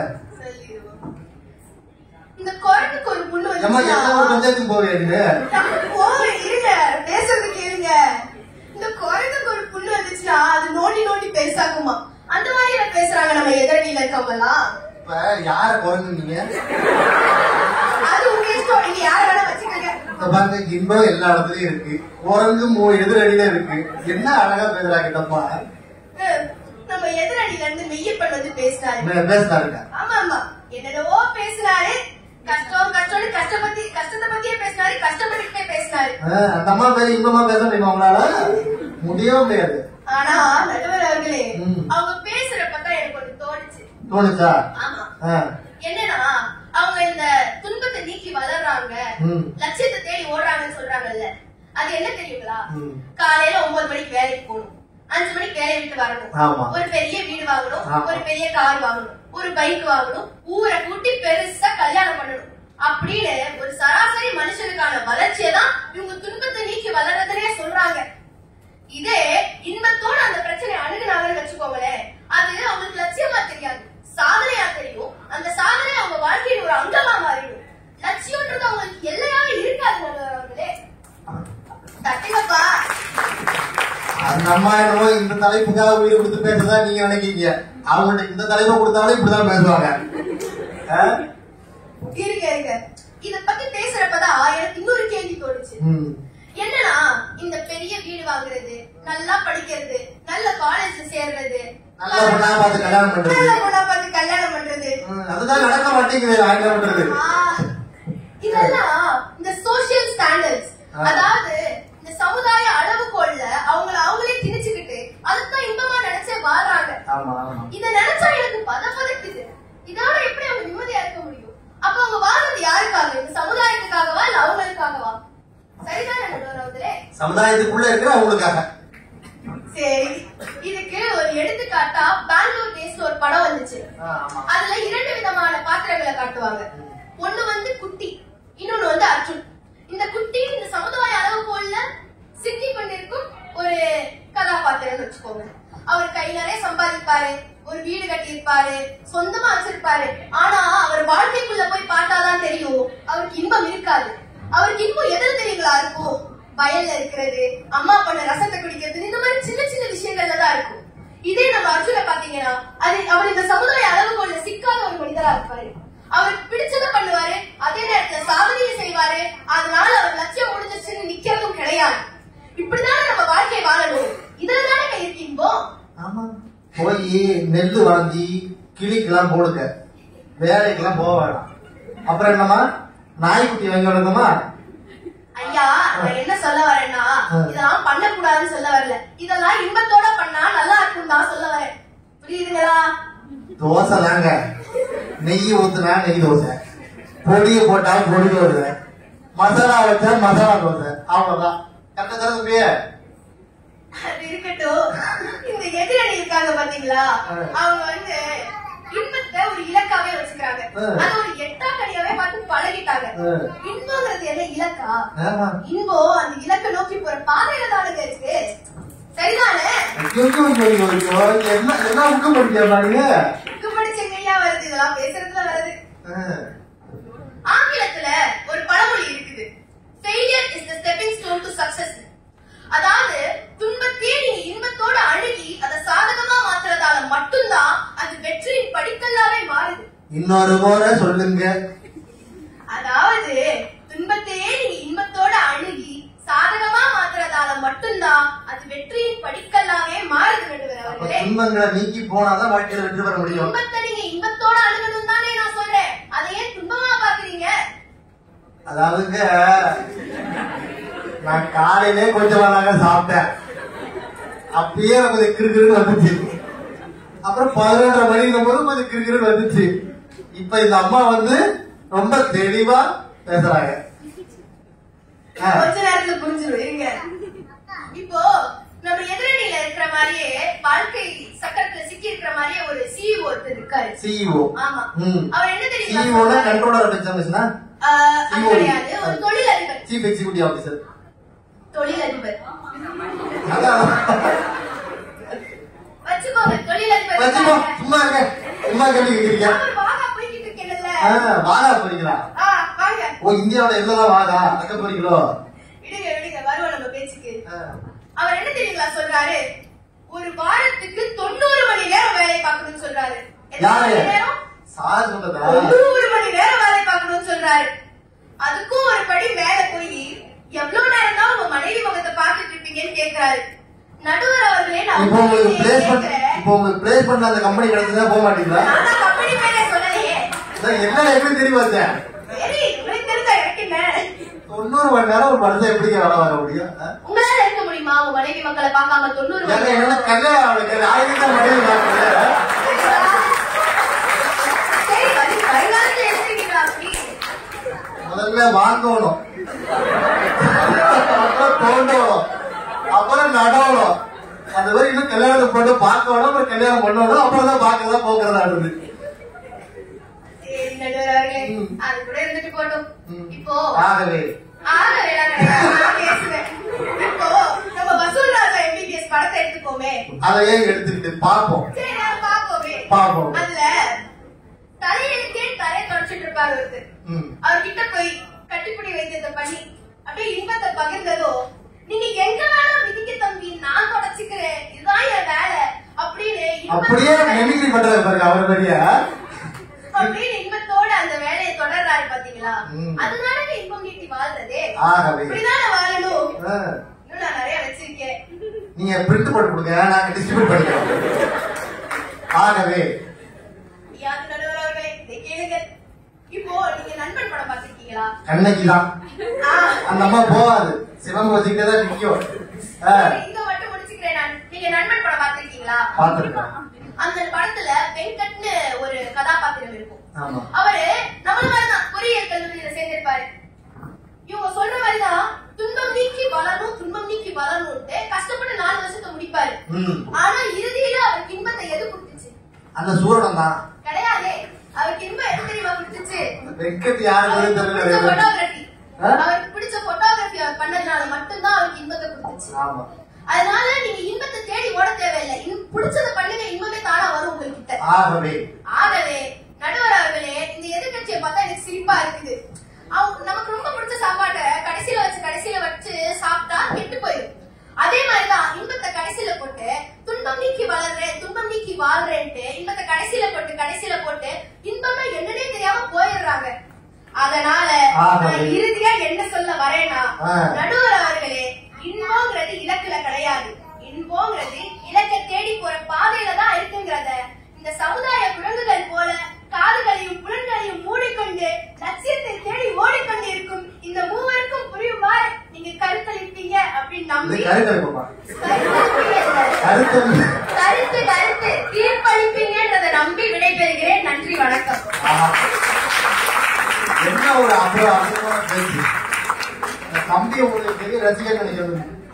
நீங்க பாட்டு பாட, அந்த பையன் ஆட ஒரே குதூகலமா இருந்தது போங்க. தீயதை பார்க்காதே, தீயதை கேட்காதே, தீயதை பேசாதே, அந்த 3 குரங்குகள் தான் எழுத்தாப்புல இருக்காங்கன்னு பேசிட்டு இருக்காங்க. Success is not a destination, it is a journey. ஒரு வாழ்க்கை பயணம் தான் நமக்கான வெற்றி, போய் அடைகிற இலக்கு கிடையாதுன்னு ரொம்ப அற்புதமா பேசுறாங்க. ஒரு அரை மணி நேரம் அந்த பேச்ச நம்ம கேட்டோம்னா ஆஸ்பத்திரிக்கே போக தேவையில்லை, ஆஸ்பத்திரிக்கே போக தேவையில்லை. தத்துவம் மகா தத்துவம்னு 2 இருக்கு. தத்துவம் மகா தத்துவம் 2 இருக்கும். சொல்றவனுக்கு புரியாது, சொல்றவனுக்கு புரியும், கேட்கறவனுக்கு புரியாது, அது பேர் தத்துவம்னு பேரு. சொல்றவனுக்கு புரியாம கேட்கறவனுக்கு புரியாம இருந்தா அது பேர் மகா தத்துவம்னு பேரு. அந்த மாதிரி இல்லாம ரொம்ப தெளிவா, தெளிவுனா தெளிவு, அப்படி ஒரு தெளிவுங்க. இன்பம்னா என்ன, துன்பம்னா என்ன, இவங்களா ஒரு ஆளா, எல்லாம் குரங்கு, மனிதர்கள் கிடையாதுன்னு ரொம்ப ஆக்ரோஷமா அடுக்கி ரெபேக்கா வர்கீஸ் மாதிரி ரொம்ப ஸ்ட்ராங்கா பேசிட்டு இருக்கிறாங்க. சும்மா காமெடி தான் சொல்றேன், ஒன்னும் குறைச்சிக்காதீங்க. அந்த பிள்ளை நினைச்சுக்கிட்டு நம்ம இந்த ரெபேக்கா வர்கீஸ்ன்றாங்களே அப்படின்னு. அதுக்கு பதில் சொல்வதற்காக நம்முடைய ரகுலன் முருகன் அவர்கள் வாங்க. அவர் பாருங்க, இந்த அணியில் இருக்கிறவங்க எல்லாம் பேப்பர்ல எழுதி கொண்டு வராங்க, இந்த அணியில் இருக்கிறவங்க எல்லாம் பிரிண்ட் போட்டு எடுத்து வந்திருக்கிறாங்க. அப்பெல்லாம் பாருங்க உங்களுடைய டெடிகேஷன் எந்த அளவுக்கு இருந்திருக்கு அப்படின்னு. எல்லாத்திலையுமா பாயிண்ட். காலைல இட்லி சாப்பிட்டா சட்னி இல்லைன்னா துன்பமாவா இருக்கிறது, இன்பமா இட்லி விட்டு சாப்பிடுங்க. சில பேர் படத்தை பார்த்து வெளில வந்தா படத்தை விட்டு வெளில வர மாட்டான். பாத்தீங்களா, டைட்டானிக் படம் பார்த்து வெளில வந்தா ஐஸ் கட்டியை பார்த்தாலே ஒரு மாதிரி பயமா இருக்கும், விழுந்தா என்ன ஆகுது அப்படின்னு. அந்த மாதிரி கொஞ்சம் கதைகள் வெளில வரமாட்டாங்க. உங்க ரசிகர் கூப்பிடாரு, ஆரம்பி நன்றி. இந்த அம்மா பேச்சுக்கு யாரு பேசுறது எது பேச்சு, நீங்க தான் பேசணும். வாங்க பேசிடுவா. பானையில் பொங்கும் பொங்கலை போல இவ்வரங்கம் முழுவதும் பொங்கி பேரழகாய் வருகும் என் இனிய தமிழ் நெஞ்சங்களுக்கே கரெக்டா சொன்னாங்க. அப்பப்போ வழங்கி வச்சு வெளில போடுது. தட்டை போட்டு மூடி வச்சா கொஞ்சம் பொங்காம இருந்திருக்கும். நடுவர் அவர்களே, எனக்கு முன்னாடி எதிரணியில பேசின ஸ்ரீநிதி வந்துட்டு ஒரு வாதம் ஒண்ணு எடுத்து வச்சாங்க. முதல்ல பேசினவங்களா ரெண்டாவது பேசினவங்களா? ரெண்டாவது பேசினவங்க, அதான் தெரியுமே ஸ்ரீநிதி அவர்கள். ரெண்டாவது பேசினவங்க ஒரு வாதம் ஒண்ணு எடுத்து வச்சாங்க. அதாவது என்ன வாதமா வச்சாங்க, பக்கா வாதமாவில் வச்சாங்க. அதாவது என்னன்னா, வாழ்க்கையில் இன்பம் அப்படின்றது ஒரு இலக்கா பார்க்க கூடாது, அத அந்த பயணத்திலேயே ரசிக்கணும் அப்படின்ற மாதிரி சொல்லியிருந்தாங்க. அழகா பேசினாங்க, நல்லாதான் இருந்துச்சு கேட்க. அதெல்லாம் சரிதான். ஆனா உங்கள்கிட்ட ஒரு கேள்வி கேட்க, உங்கள எத்தனை பேரு தனுஷ் நடிச்ச தொடரி படம் பார்த்திருக்கீங்க? அந்த படத்துல என்ன நடக்கும்? ஒரு ரயில்லங்க ஒரு 2 மணி நேரம் டிராவல்ல ஒரு பிள்ளை கிடைச்சிருங்க அவருக்கு. அது கேரளா பிள்ளையா பார்த்து கிடைக்குங்க. நான் வாழ்க்கை முழுக்க பல ரயில் பிரயாணம் பண்ணிருக்கேன், பல பஸ்ல பிரயாணம் பண்ணிருக்கேன், பல கார்ல பிரயாணம் பண்ணிருக்கேன்.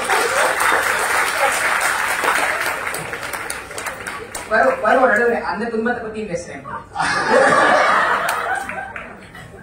அந்த ரயில் வந்து ரயில் பயணத்துக்கு எல்லாரும் போயிட்டு இருப்பாங்க. ரயில் ஓட்டுநர் அப்படின்றவரு இறந்து போயிருவார் ரயில் ஓடுறப்ப. அந்த ரயில் என்பது வேகம் குறையாம இலக்க நோக்கி போய்கிட்டே இருக்கும். அப்ப அந்த ரயிலுக்குள்ள இருக்க எல்லாருக்கும் மனசுல ஒரே நினைப்பு தான், அது போய் இலக்க சேர்றப்போ நான் உயிரோடு இருப்பேனா இல்லையா, அதாவது ஒரு பீதியிலேயே போயிட்டு இருப்பாங்க.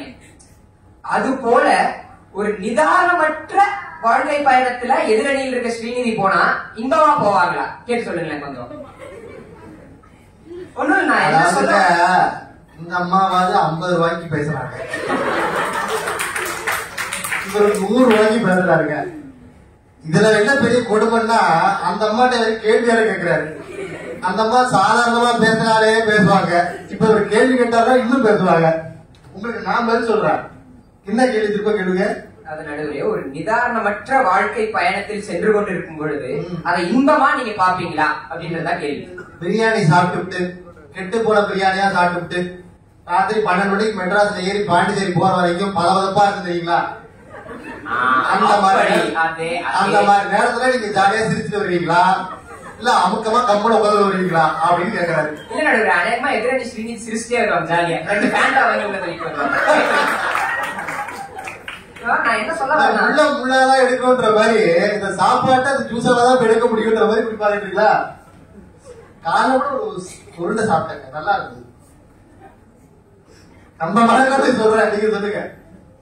அதாவது என்னன்னா, துன்பம் தான் என்னைக்குமே வாழ்க்கையில இன்பத்தின் வழிகாட்டியாக இருக்கிறது. இத ஒரு இட்டாலிய கவிஞர் ஒருவர் அழகா சொல்லியிருப்பார். The path to paradise begins in hell. அதாவது இன்பமான வாழ்விற்கான பாதை என்பது நரகம் போன்ற வழியில் தான் துவங்கும் அப்படின்ற மாதிரி சொல்லியிருப்பார். இதுக்கு இதை உங்களுக்கு தெளிவா புரிய வைக்கிறதுக்கு நான் ஒரு 2 உதாரணம் தரேன். முதல் உதாரணம் வந்துட்டு எதிரணியில முதல்ல பேசின தஸ்லிம் அவங்க கிட்ட இருந்து ஆரம்பிக்கலாம். அவங்க என்ன சொன்னாங்கன்னா, ஒரு சின்ன பையன் இருந்தான், காலம் வேகமா போச்சு. எப்படி காலம் வேகமா போச்சு, பெரிய பிசினஸ் மேன் ஆயிட்டான். ஆமா, அந்த படத்துல ஒரு பாட்டு, ஒரு சூறாவளி நம்பியதே, அது மாதிரி ஆயிடும். ஒரு பாட்டுல பெரிய படக்காரன். அதான் நடுவர்களே, உங்க வாழ்க்கைய விக்ரமன் சார் படம் மாதிரி கலர்ஃபுல்லாவே பாத்துட்டு இருக்காங்க. அந்த பையன் பிசினஸ் மேன் ஆகிறதுக்கு என்ன எல்லாம் பண்ணிருப்பான், துன்பப்பட்டிருப்பான். கண்டிப்பா துன்பத்தினாலதான் வளர்ச்சி அடைஞ்சிருப்பான். இதையே நான் என்ன தெளிவா சொல்றதுக்கு இன்னொரு ஒரு சான்று வந்தேன். நம்ம எல்லாருமே இப்போ கில்லி மாதிரி சைக்கிள் ஓட்டலாம். ஆனா ஒரு காலத்துல எல்லாரும், நீங்க நான் நம்ம நடுவரே கூட ஓட்ட கத்துக்கிட்டு தான் இருந்திருப்போம். அப்படி ஓட்ட கத்துக்கிட்டு இருந்த பொழுது முதல் வாட்டி ஏறி உட்கார்ந்த உடனே விடாம ஓட்டிட்டீங்களா? இல்லையே, முதல் வாட்டி ஏறி உட்கார்ந்து இருப்போம், கீழே விழுந்திருப்போம். அந்த பொண்ணு பார்த்திருப்போம், அது பார்த்ததேன்றதுக்காக அடிபடாத மாதிரி நம்ம ஆக்டிங் பண்ணி எந்திரிச்சு, அதெல்லாம் ஒரு பெரிய கதை தம்பி. அதுக்கு வேற 2வது வாட்டி ஓட்டுறப்போ நம்ம கூட துணைக்கு வந்தவங்களோட சேர்ந்து கீழே விழுந்திருப்போம். ஆனா விழுந்து 9 விரை முழுந்த ஒருத்தன் 10வது முறை ஏறி அந்த சைக்கிள் உட்கார்ந்ததுக்கு அப்புறம் வாழ்க்கையில கீழே விழவே மாட்டான். ஏன்னு யோசிச்சிருக்கீங்களா? எதிரணியினர் சொல்ற மாதிரி அந்த சைக்கிளை ஓட்டுற பயணத்துல கிடைக்கிற இன்பத்தை விட கீழே விழுகிறதுனால கிடைக்கிற வலி, துன்பம், அதுதான் அவன் விடாம கத்துக்க வைக்கணும்னு சொன்னா அது எந்த அளவுக்கு உண்மையா இருக்கும்னு நீங்க யோசிச்சு பாருங்க. நம்ம சைக்கிள்ல ஓட்டும் போது சாப்பிடறத பத்தி யோசிக்குது, நீங்க சைக்கிள்ல போகும்போது விழுந்ததை பத்தி யோசிச்சு அதுல கத்துக்கணும்னு நினைக்கிறீங்க. அது நடுவரே வரலாறு எடுத்து பாருங்க. வரலாறு பாத்தியா? அஜித் அடிச்ச படம் நான் பாத்துட்டு அவரெல்லாம் ஆடுவாரு. அதாவது அந்த வரலாறு இல்ல நடுவரே, ஹிஸ்டரி வரலாறு. அதே வரலாறு எடுத்து பாருங்க நடுவே. தெரியுமா உங்களுக்கு? அதையும் பார்ப்போம் நாங்க. வாழ்க்கையில் இன்பம் அப்படின்றதுக்கு மட்டும் முதலிடம் கொடுத்து துன்பத்தை ஒதுக்கி வச்ச யாருமே வெற்றி பெற்றது கிடையாது வாழ்க்கையில. ஒண்ணும் இல்ல, இதுக்கு சின்னதா ஒரு சான்று நம்ம கொடுக்கலாம். அந்த சான்றுக்கு முன்னாடி எதிரணியினரை பார்த்து ஒரு கேள்வி ஒண்ணு கேட்கலாம். அவங்க என்ன சொல்லி இருந்தாங்கன்னா, நம்ம கையில் இருக்கிற 80%, அதாவது நம்மனால என்ன பண்ண முடியுமோ, நம்ம முழுமையா என்ன பண்ண முடியுமோ அதை பண்ணிட்டு அதை வச்சு நம்ம இன்பமா இருந்துக்கலாமே அப்படின்ற மாதிரி சொல்லி இருந்தாங்க. அதான் நடுவர் எழுதுவோம், மார்க் போறது சாரோட கையில இருக்கு, அவருக்காக விருப்பப்பட்டது போட்டோம் அப்படின்றாங்க. அதான் சொன்னாங்க. இருங்க பாய், அந்த 80%க்கே எவ்வளவு திண்டாட்டம். இப்ப கேக்குறாங்க கேள்விய, நீங்க எல்லாரும் ஜேஇ தேர்வு ரொம்ப சந்தோஷமா எழுதிட்டு வந்தீங்களோ கேக்குறேன். ஏன்னா ஒண்ணு இல்ல, என் கூட நான் ஜாலியா இருக்கேன்ப்பா, இந்த நொடியில நான் சந்தோஷமா இருக்கேன்ப்பா அப்படின்னு சொல்லிட்டு இருந்த பள்ளி நண்பர்கள் எல்லாரும் இன்னைக்கு கல்லூரிகள்ல டொனேஷனுக்காக மட்டும் கடன் வாங்கி கட்டி படிச்சுட்டு இருக்காங்க. ஆனா இதுதான் என் பாதை, இதுலதான் நான் போகணும் அப்படின்னு முடிவெடுத்து இருப்பு வெறுப்பை தாண்டி கஷ்டப்பட்டு படிச்சு முன்னேறி வந்தனாலதான் நீங்க என்ன போல இவ்வளவு மாணவர்கள் இருக்காங்கன்னு சொல்லும் பொழுது அதுல எந்த விதமான சந்தேகமும் நான் நடுவுறவர்களே. ஐயோ பாயிண்ட் பிடிச்சிட்டாப்ல, டெக்னாலஜி. ஆகவே இது போல இன்னொரு ஒரு கதை எனக்கு ஞாபகம் இருக்கு. என்னன்னா, நம்ம எல்லாருமே இதை கேள்விப்பட்டிருப்போம். ஒரு சின்ன குழந்தை ஒரு காரு கீழே மாட்டிக்கிச்சுன்னு சொல்லிட்டு அந்த குழந்தையோட தாயார் அந்த காரையே தூக்குனாங்க அப்படின்ற மாதிரி கேள்விப்பட்டிருப்போம் நம்ம. நீங்க யோசிக்கலாம், ஜேஇ தேர்வை பத்தி பேசி சம்பந்தமே எல்லாம் இதை பத்தி சொல்றாங்க. நம்ம இதுல பார்க்க வேண்டிய முக்கியமான விஷயம் ஒன்று என்னன்னா, வாழ்க்கையின் மிக அடிமட்ட நிலையில் இருக்கும்போது, அதாவது மிக துன்பமான நிலையில் இருக்கும்போது அதுல இருந்து நான் எப்படியாவது வெளியே வந்துட்டா போதுண்டா அப்படின்னு மட்டும்தான் மனுஷன் யோசிப்போம். இந்த எப்படியாவது அப்படின்ற சொல் எந்த அளவுக்கு சக்தி வாய்ந்த சொல் அப்படின்னா, அந்த மனிதன் தன் வாழ்க்கையில் நினைச்சே பார்க்க முடியாத செயல்களை மிகவும் சுலபமாக செஞ்சு முடிச்சிருவான் அதுல இருந்து வெளியே வரக்கு மட்டுமே. அப்படி சொல்லும் போது அந்த மாதிரி நம்ம சொல்றோம் அப்படின்னா, ஆங்கிலத்தில் அழைக்கப்படும் மேக்சிமம் பொட்டன்ஷியல், அதாவது முழு திறமை என்பது நாம் துன்பத்தில் இருக்கும் போது மட்டும்தான் வெளிப்படையாக தெரியும் நடுவர் அவர்களே. ஆகவே சரி, திரும்ப எதிரணிக்கே போவோம். அவங்க என்ன சொல்லியிருந்தாங்க, எங்க அணியை பார்த்து நாங்க வந்து பிடிச்ச உணவை கடைசியில வச்சுட்டு அதை சாப்பிட்டு அதாவது ருசிச்சு பார்க்க முடியாமலே அது கெட்டு போயிருது அப்படின்ற மாதிரி சொல்லியிருந்தாங்க. அதே சொன்னாங்க அவங்க நிறைய சொன்னாங்க. நம்ம இதை பத்தி சொல்லுவோம். அவங்க சொன்னதுலயே அந்த பிடிச்ச உணவுன்றது ஒரு வாழை இலை விருந்துல இருக்க ஜிலேபின்னு வச்சுக்கோங்க. ஜிலேபி மாதிரி வச்சுக்கோங்க. நாங்க என்ன சொல்றோம், ஜிலேபிய கடைசியில வச்சு சாப்பிடுன்னு சொல்றோம். ஆனா ஜிலேபிய முதல்ல சாப்பிட்டு தன் கண்முன் சாதனையாக இருக்கும் சாதத்தையே ஆரம்பிட்டு உட்காந்துட்டு இருக்காங்க அந்த எதிரணியினர் நான் சொல்றேன்.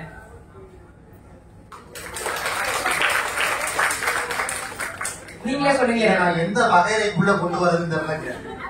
ஜிலேபிய போய் ஒரு விஷயமா சொன்னாரேன்னு கூட ஓகேதான். சாதனையா இருக்கும் சாதத்தை விட்டு விட்டீர்களே அப்படின்னு அங்க வச்சா இருக்க பாயிண்ட். ஆகவே இல்ல நான் கேக்குறேன் நடுவே, ஜிலேபி ஆறி போனா கூட சாப்பிடலாம், இனிப்பாதான் இருக்கும். மரியாதை இல்ல நான் கேட்கிறேன் நடுவே, ஜிலேபி ஆறி போனா கூட சாப்பிடலாம், இன்னும் இனிப்பாதான் இருக்கும். சாம்பார் ஆறி போனா சாப்பிட முடியுமா? நல்லாவா இருக்கும் கல்யாணத்துக்கு? யோசிச்சு பாருங்க. அப்ப சாதனை தான் முதல் முக்கியம். இவங்க இந்த மாதிரி இன்பத்தை தடுத்துட்டு போனா நம்ம தனியா பேசிட்டு இருந்த, நல்லா பேசிட்டு இருந்த, என்னடா ஸ்ரீநிதி மாதிரி பேசுறையே நினைச்சா பேசிட்டேன். ஆகவே சரி, அப்ப ஸ்ரீநிதி மாதிரினா வேண்டாம், முடிச்சுக்கிறேன். கடைசியா ஒண்ணு சொல்லி முடிச்சுக்கிறேன். நான் காலையில 6 மணிக்கு எந்திரிச்சு ஓலை நான் ஏன்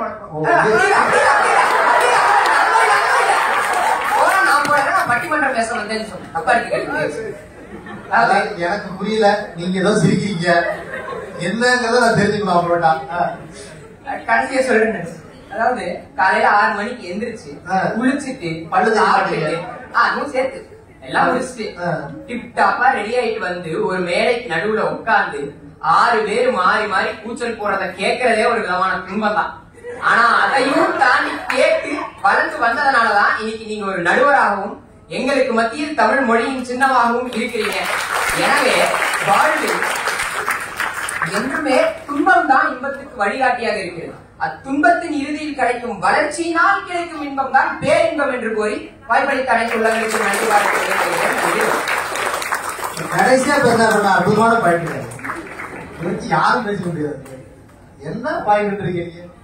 துன்பம்னா என்ன, இன்பம்னா என்ன, இவர் ஒரு விளக்கம் கொடுத்தார். காலையில எழுந்திரிச்சு நார்மலா வாழ்க்கையை வாழாம துன்பத்துல இருந்துதான் இன்பம் கிடைக்கும். சாதாரணமா வாழ்க்கை வாழ்ந்து போயிட்டா நமக்கு கிடைக்கிற வெற்றிகள் கூட சாதாரணமா தான் இருக்கும். ஒரு கஷ்டப்பட்டதானே ஜெயிக்க முடியும். வந்திருக்கிற எல்லாருமே வெற்றியாளர்கள் தான். எப்படி ஜேஇ எக்ஸாம் எழுதி செலக்ட் ஆகி இங்க வந்திருக்கிறாங்க. எவ்வளவு பேரோட போராட்டத்துக்கு நடுவுல நீங்க எல்லாம் வெற்றி பெற்று தரத்து வந்திருக்கீங்க. அப்ப நீங்களே வெற்றியாளர்களா இருக்கும் போது வாழ்க்கைங்கிறது என்ன, துன்பங்களை கடந்து வருகிற வாழ்க்கை தான் வெற்றி அப்படின்னு ரொம்ப உங்களே உதாரணமா சொல்லி அழகா பேசியிருக்கிறார். அற்புதமான கருத்து.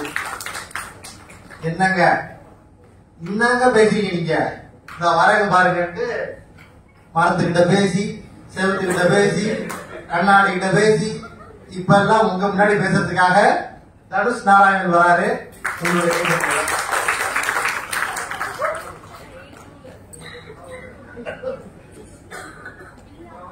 இலக்கிய பித்தன் என்று அன்புடன் அழைக்கப்படும் நடுவர் அவர்களே, மதிப்பிற்குரிய ஃபேக்கல்டி அட்வைசர் அவர்களே, மண்ணின் மைந்தர்களே, தமிழ் மன்றத்தினரே, மாணவ முத்துக்களே, உங்கள் அனைவருக்கும் உங்களுடைய பொன்னான வாக்குகளை சைக்கிள் சின்னத்தில் குட்டுவார் அன்போடு கேட்டுக்கொள்கிறோம். என்னுடைய தமிழ் வணக்கங்களை தெரிவித்துக். அதாவது பொதுவாக எதிரணிக்கு மட்டும் பதில் சொல்ல வேண்டிய கடமையில இருப்போம். இப்ப நடுவருக்கும் சேர்த்து பதில் சொல்ற நிலைமைக்கு தள்ளிட்டாங்க. நான் என்னங்க உங்களுக்கு கேள்வி கேட்டேன்? என்ன மரத்து கூட பேசுறேன். அதாவது பொங்கல் என்றால் இயற்கையுடன் கொண்டாடுவது என்று அவர்தான் ஆரம்பிக்கும் போது சொல்லிட்டாரு. இயற்கையோட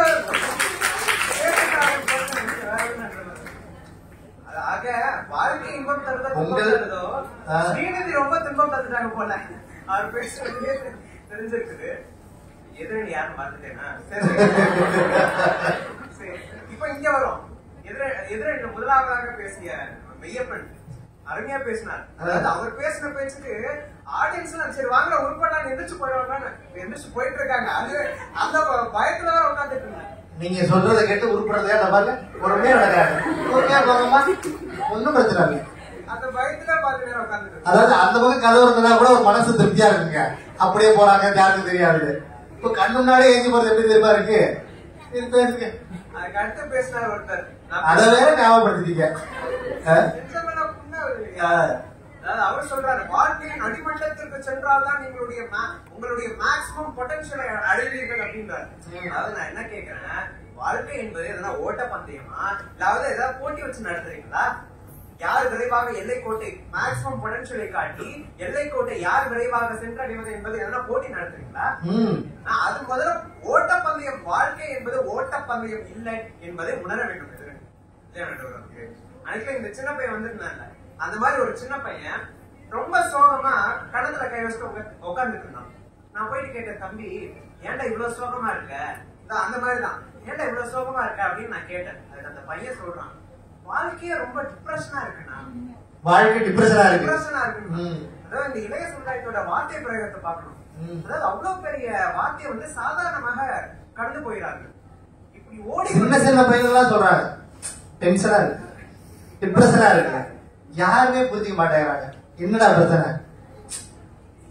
கேர்ள் ஃபிரெண்ட் கூட பேசிட்டு இருந்தாங்க. டீச்சர் அந்த புள்ள முன்னாடியே குச்சி எடுத்து அடிச்சிட்டாங்க. இது பையன் அந்த மாதிரி எதை நோக்கித்தான் ஓடிக்கொண்டே இருக்கிறீர்கள் என்பதில் எனக்கு ஒரு பயம் கலந்த ஒரு வியப்பு.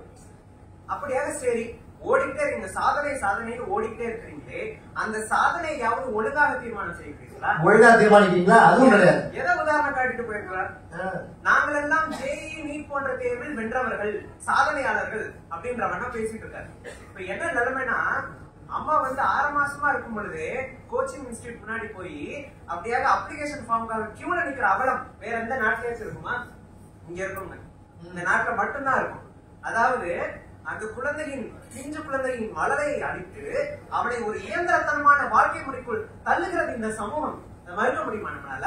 அவன் அந்தந்த பருவத்தில் அனுபவிக்க வேண்டிய எதையுமே அனுபவிக்கிறது இல்லை. இதை மறுக்க முடியுமா நம்மளால? அதாவது இந்த சமூகம், நீ ஒரு மருத்துவர் அல்லது பொறியாளர் ஆனால்தான் இந்த சமூகம் உன்னை வெற்றியாளனாக கருதும் என்ற ஒரே காரணத்திற்காக எத்தனை பேர் கண்மூடித்தனமாக ஒரு இலக்கை நோக்கி பயணித்துக் கொண்டிருக்கிறோம்.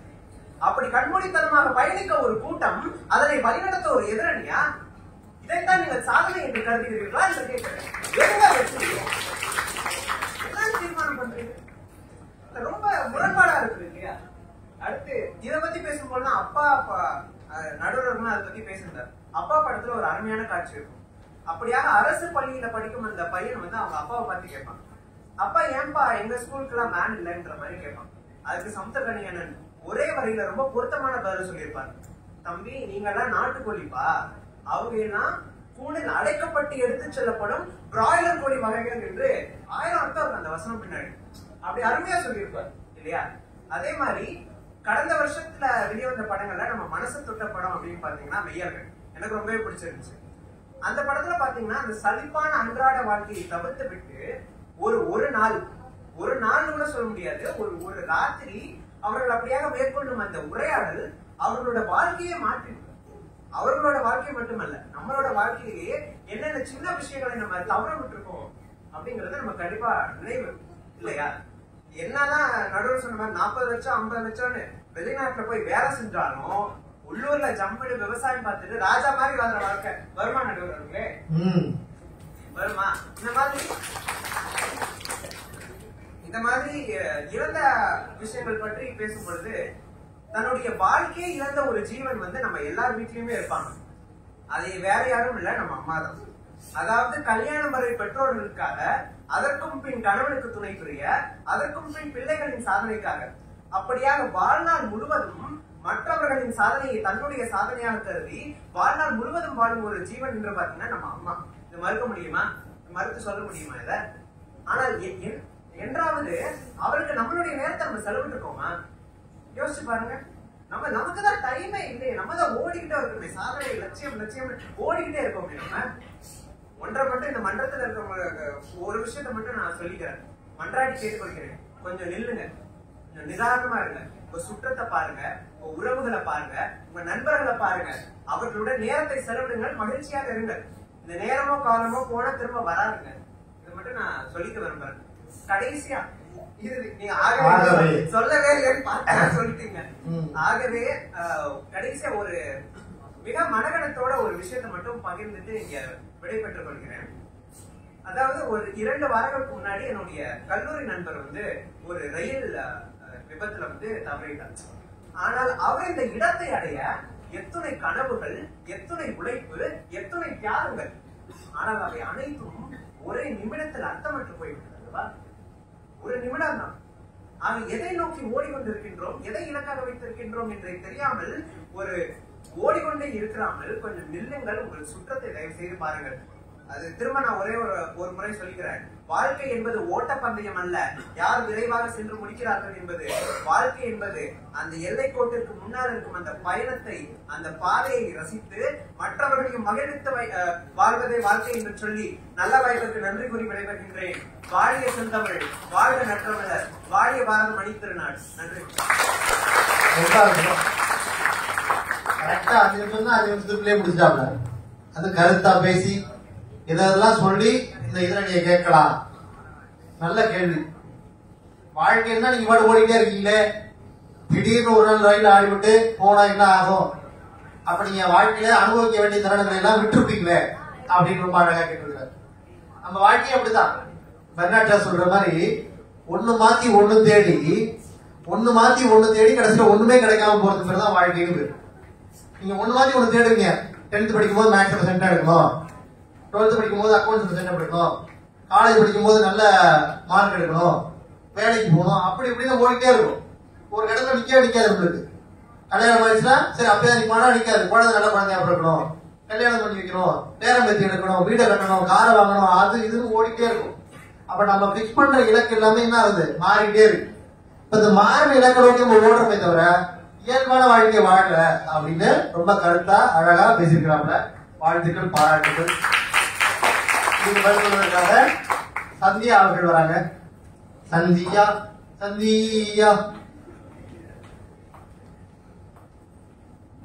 நாள் ஆச்சு அந்த பாட்டை நான் கேட்டு. நான் ஸ்கூல் டைம்ல இருக்கும்போது நிறைய பேர் இந்த பாட்டை சொல்லி என்னை கலாய்ப்பாங்க. இப்ப நான் கலாய்க்கலமா, நான் சும்மாதான் கூப்பிட்டேன். இருக்கட்டுமா, அவங்க எவ்வளவு நல்ல பிள்ளையா இருக்குது. இதுக்கு ஒரு கைத்தறி கொடுங்க அந்த பிள்ளைக்கு.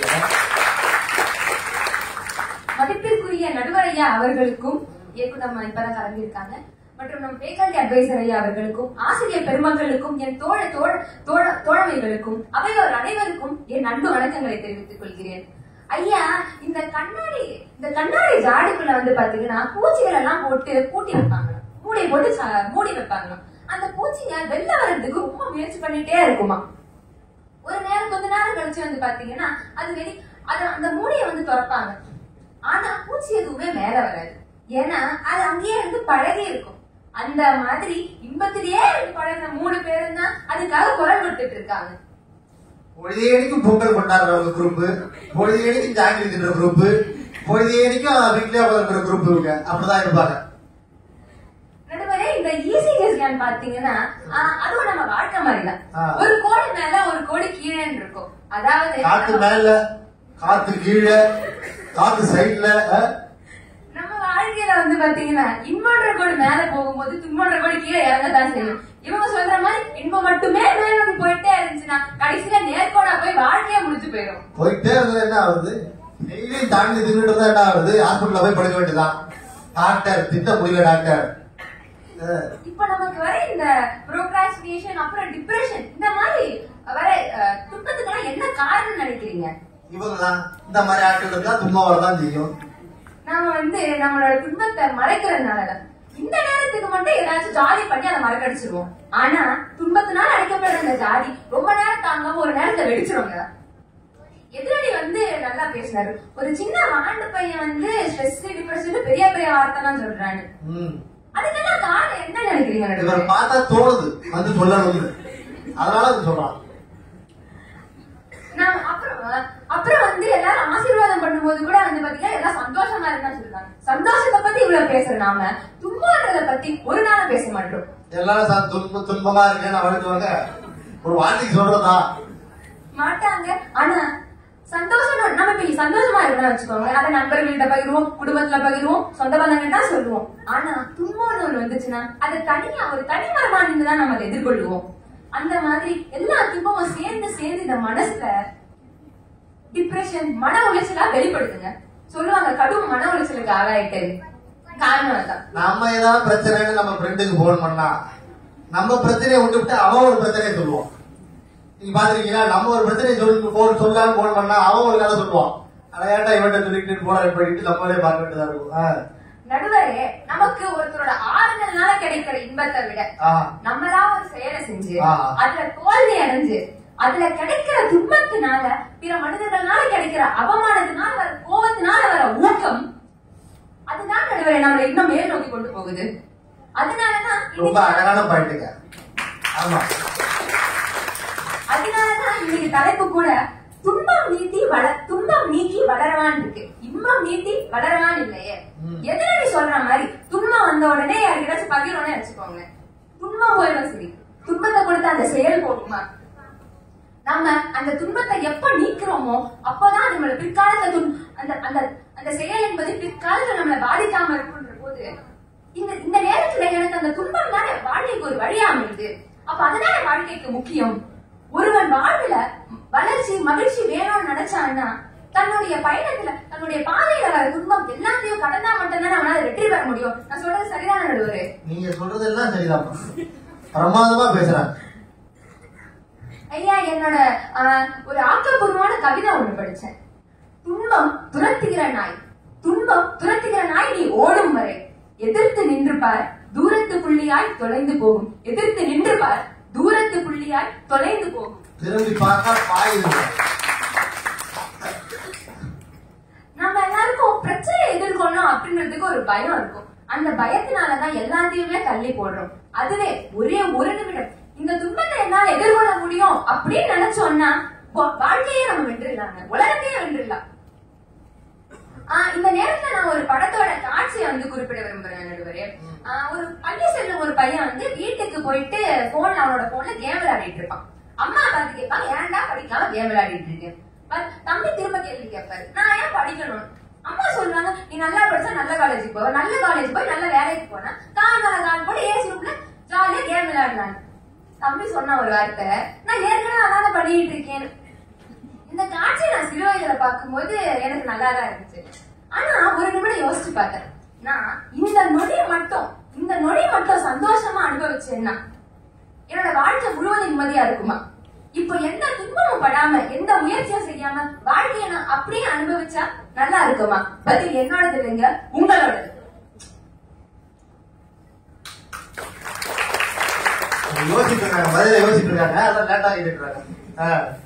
எதிரடியர் சொன்னாங்களே, தன்னிடம் எந்த நிலை உள்ளதோ அதையே மகிழ்ச்சியா கொண்டு வாழணும். எனக்கு தெரிஞ்ச ஒரு 3 பேர், நம்ம எல்லாருக்கும் தெரிஞ்ச ஒரு 3 பேரை நான் இங்க எடுத்துக்காட்ட சொல்ல விரும்புறேன். அப்துல் கலாம் ஐயா, ஹெலன் கில்லர், மலாலா யூசுப்சாய். அவங்களை பத்தி நான் சொல்றேன். அப்துல் கலாம் ஐயா அவர் பட்ட துன்பங்கள் எல்லாத்தையும் எப்படி விடாமுயற்சியோட ஜெயிச்சாருன்னு நம்ம எல்லாருக்குமே தெரியும். மேலும் ஹெலன் கில்லர் அம்மையார் அவங்க வந்து சிறு வயதிலேயே கேட்கும் திறனையும் பார்க்கும் திறனையும் எழுந்தவங்க. ஆனாலும் கல்வி பயின்று உரையாடல்கள் புத்தகங்கள்லாம் எழுதினாங்க. மலாலா யூசுப்சாய் என்ற பெண் 11 வயது முதல் பெண் கல்விக்காகவும் பெண் உரிமைக்காகவும் போராடினா. கண்ணுக்கு கிட்ட ஒரு குண்டடி வாங்கியது பின்னும் அவள் எழுந்து போராடினா. இவங்க யாருமே அவங்களோட துன்பத்தை எதுவும் தாண்டாம நம்ம வாழ்க்கை இப்படித்தான் அப்படின்னு நினைச்சிட்டு போயிட்டு இருந்தாங்கன்னா இவங்க எல்லாம் பத்தி நமக்கு தெரிஞ்சிருக்குமா? இல்ல இவங்களுக்கு இந்த திறமெல்லாம் இருந்திருக்குன்னு அவங்களுக்காக தெரிஞ்சிருக்குமா? சொல்லுங்க நடுவரே. இதெல்லாம் நம்ம பேசணும்னு அவங்களுக்கே தெரியாது. சரி இவங்க எல்லாரும் பெரிய சாதனை பெருமக்கள் தான். நான் என் வாழ்க்கைய வந்து அமைதியா நிம்மதியா நான் பாட்டி இருக்கணும் தெரியாம இருக்கணும் அப்படின்னு நினைக்கிறேன், அப்படின்னு வாழணும்னு நினைக்கிறேன்னு சொல்றீங்கன்னா உங்களுக்கு ஒரு கேள்வி. ஒரு நிமிஷம் இதை யோசனை பண்ணுங்க. நடுவரே, ஆங்கிலேயன் கிட்ட இருந்து நம்ம மூத்த தலைமுறையர் யாரும் சண்டை போடாம அவங்க மட்டும் நமக்கு இந்த சுதந்திரத்தை வாங்கி கொடுக்கலன்னா இந்த நேரம் இந்த கணம் நம்மளால விடுதலைன்ற மூச்சை நம்மளால துன்பத்தை நாம நீக்காம விட்டா வாழ்க்கையில நிம்மதிதான் கிடைக்குதா இல்ல சந்தோஷம் தான் கிடைக்குதா சொல்லுங்க நடுவரே. ஆகவே இப்ப வந்து ஒரு சின்ன கவிதை ஒண்ணு நான் படிச்சது பகிர விரும்புறேன். எதுவும் கடினம் அல்ல, எதுவும் கடினம் அல்ல, வள்ளிய ஓடுடைத்து மெல்லிய குஞ்சு வருவதை பார், வள்ளிய ஓடுடைத்து மெல்லிய குஞ்சு வருவதை பார். நாம இப்போ இந்த இடத்துல நிக்கிறோம் அப்படின்னா, இந்த கணத்துல நீங்க இருக்கோம்னா நம்ம கடந்து வந்த பாதையில வந்த துன்பம் எல்லாத்தையும் தாண்டினாலதான் முடியும். எதிரணி சொல்ற மாதிரி வாழ்க்கைய வந்து எப்பவுமே சந்தோஷமா வாழ்ந்துட்டே போயிட்டோம்னா அது ஒரே நேர்கோடா போய்தான் முடியும். விழுந்து எழுந்து விழுந்து எழுது வர துன்பம் எல்லாத்தையும் நீக்கி தினமும் ஒரு ஒரு புதிய பிறப்பெடுத்தான் நம்ம வாழ்ந்துட்டு இருக்கோம். அப்படி வாழும் பொழுதுதான் நம்மளோட வாழ்க்கை செழுமை பெறுது. இந்த குறிப்பை நான் வந்து பசுமரத்தாணி போல் இங்கே குறிப்பிட்டு வாய்ப்பு நடுவரையா நல்ல தீர்ப்பு வழங்குமாறு கேட்டு வாய்ப்பு அனைத்து நல்லுள்ளங்களுக்கும் நன்றி கூறி விடைபெறுகிறேன். நன்றி. பிரமாதம். முதல்ல 4 பேர் பேசினாங்க, நல்லா கலகலப்பா கொண்டு போய் ஒரு நல்ல கருத்தையும் காமெடியா பேசி அழகா அற்புதமா கொண்டு வந்தாங்க. அடுத்த பேசின 2 பேரும் கருத்தாழமிக்க பேச்சா 2 பேருடைய பேச்சு அமைஞ்சு அவங்களும் வந்து தனக்கே உரித்தான பாணியில அவரவர்களுக்கே உரித்தான பாணியில அவரவர்களிடத்துல இருந்து அழகான முறையில பேசியிருக்கிறாங்க. அதற்கு பெரிய பாராட்டுகளும் வாழ்த்துகளும். முதல்ல பேசினப்புல கவிதைகளா அடுக்கி கட்டுரைகளா தொகுத்து பிராக்டிஸ் பண்ணதுனால கொண்ட போய் உங்களுக்கு எல்லாம் வாட்ஸ்அப்ல பாக்கி பாயிண்ட்ஸ் எல்லாம் அனுப்புறேன்ற ஒரு உறுதியை கொடுத்து போய் உட்காந்துருக்காங்க. அது மாதிரி அவங்க பேசி பாடி ஒரு பெரிய குதூகலத்தை உண்டாக்கி அந்த பிள்ளை பாருங்க அப்ப ஏங்க ஆடின பையன் தான் இன்ன வரைக்கும் உட்கார மாட்டாங்க. அந்த மாதிரி ஒரு அற்புதமான பேச்சை கொடுத்து அற்புதமா உட்காந்துருக்காங்க. தம்பி நாம எதை நோக்கி போறோம் அப்படிங்கறதையே நம்மளுக்கு திரும்பி பார்க்க வச்சு நீங்க போறது சரியான வழி இல்ல, எதுன்னு தெரியாமலே ஓடுறீங்க அப்படின்னு பேசியிருக்கிறாப்ல. அந்த இங்க மெய்யப்பன் ரொம்ப அற்புதமா பேசினாரு.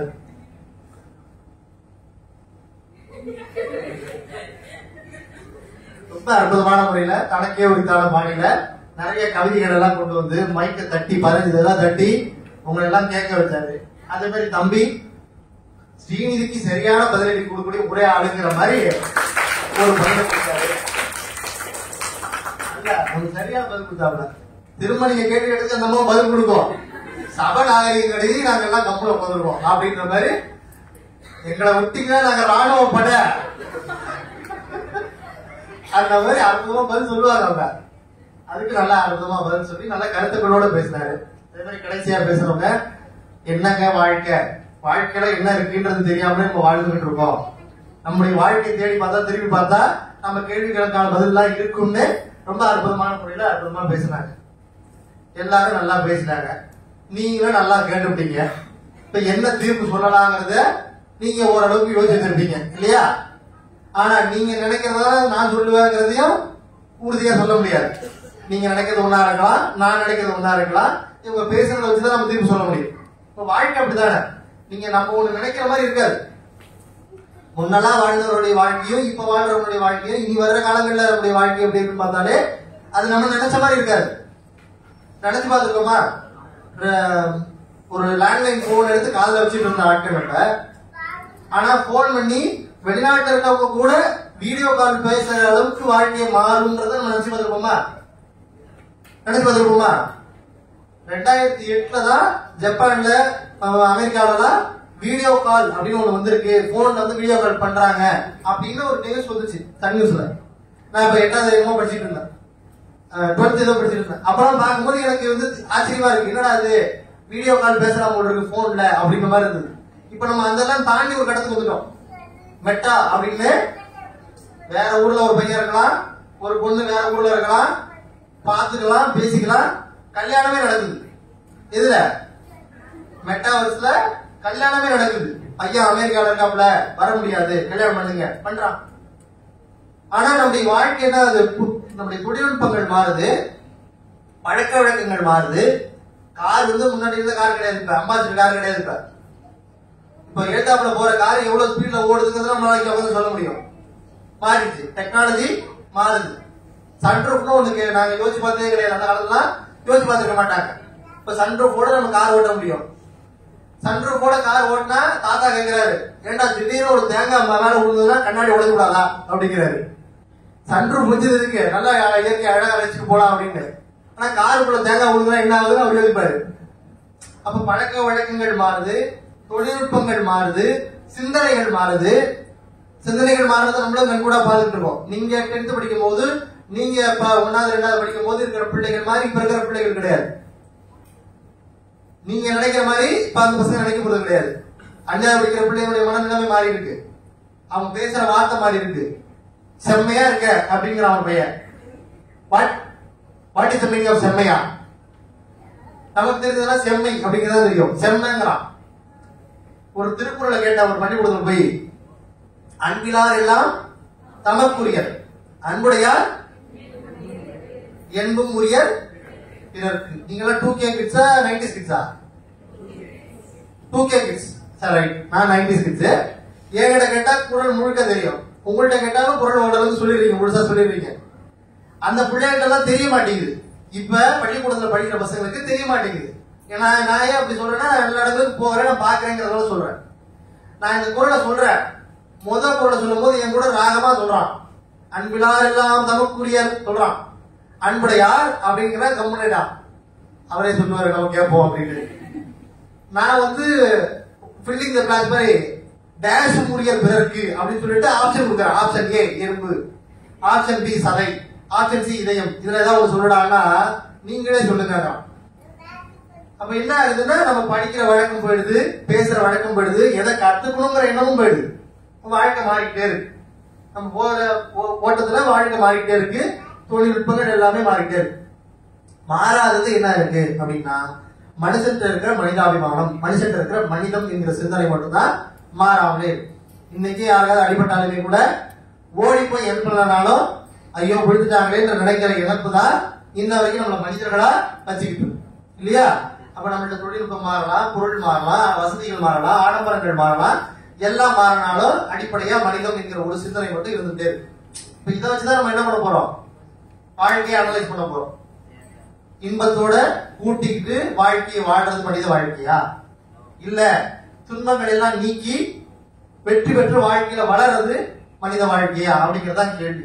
நம்ம நிறைய பேரை பாக்குறோம், வெற்றி பெற்ற மனிதர்களையும் பாக்குறோம், தோல்வி அடைஞ்சவங்களையும் பாக்குறோம்.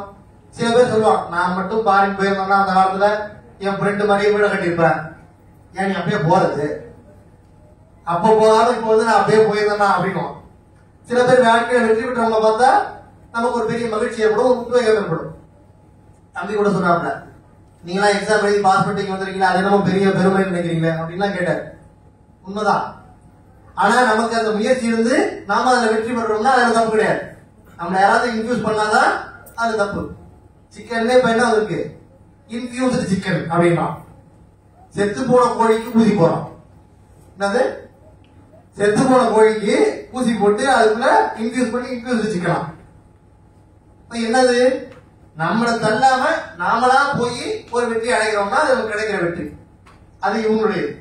இவங்க என்ன சொல்றாங்க, நாம பாட்டு நம்ம வேலையை செய்வோம், அது பாட்டு நடக்கும் அப்படின்னா.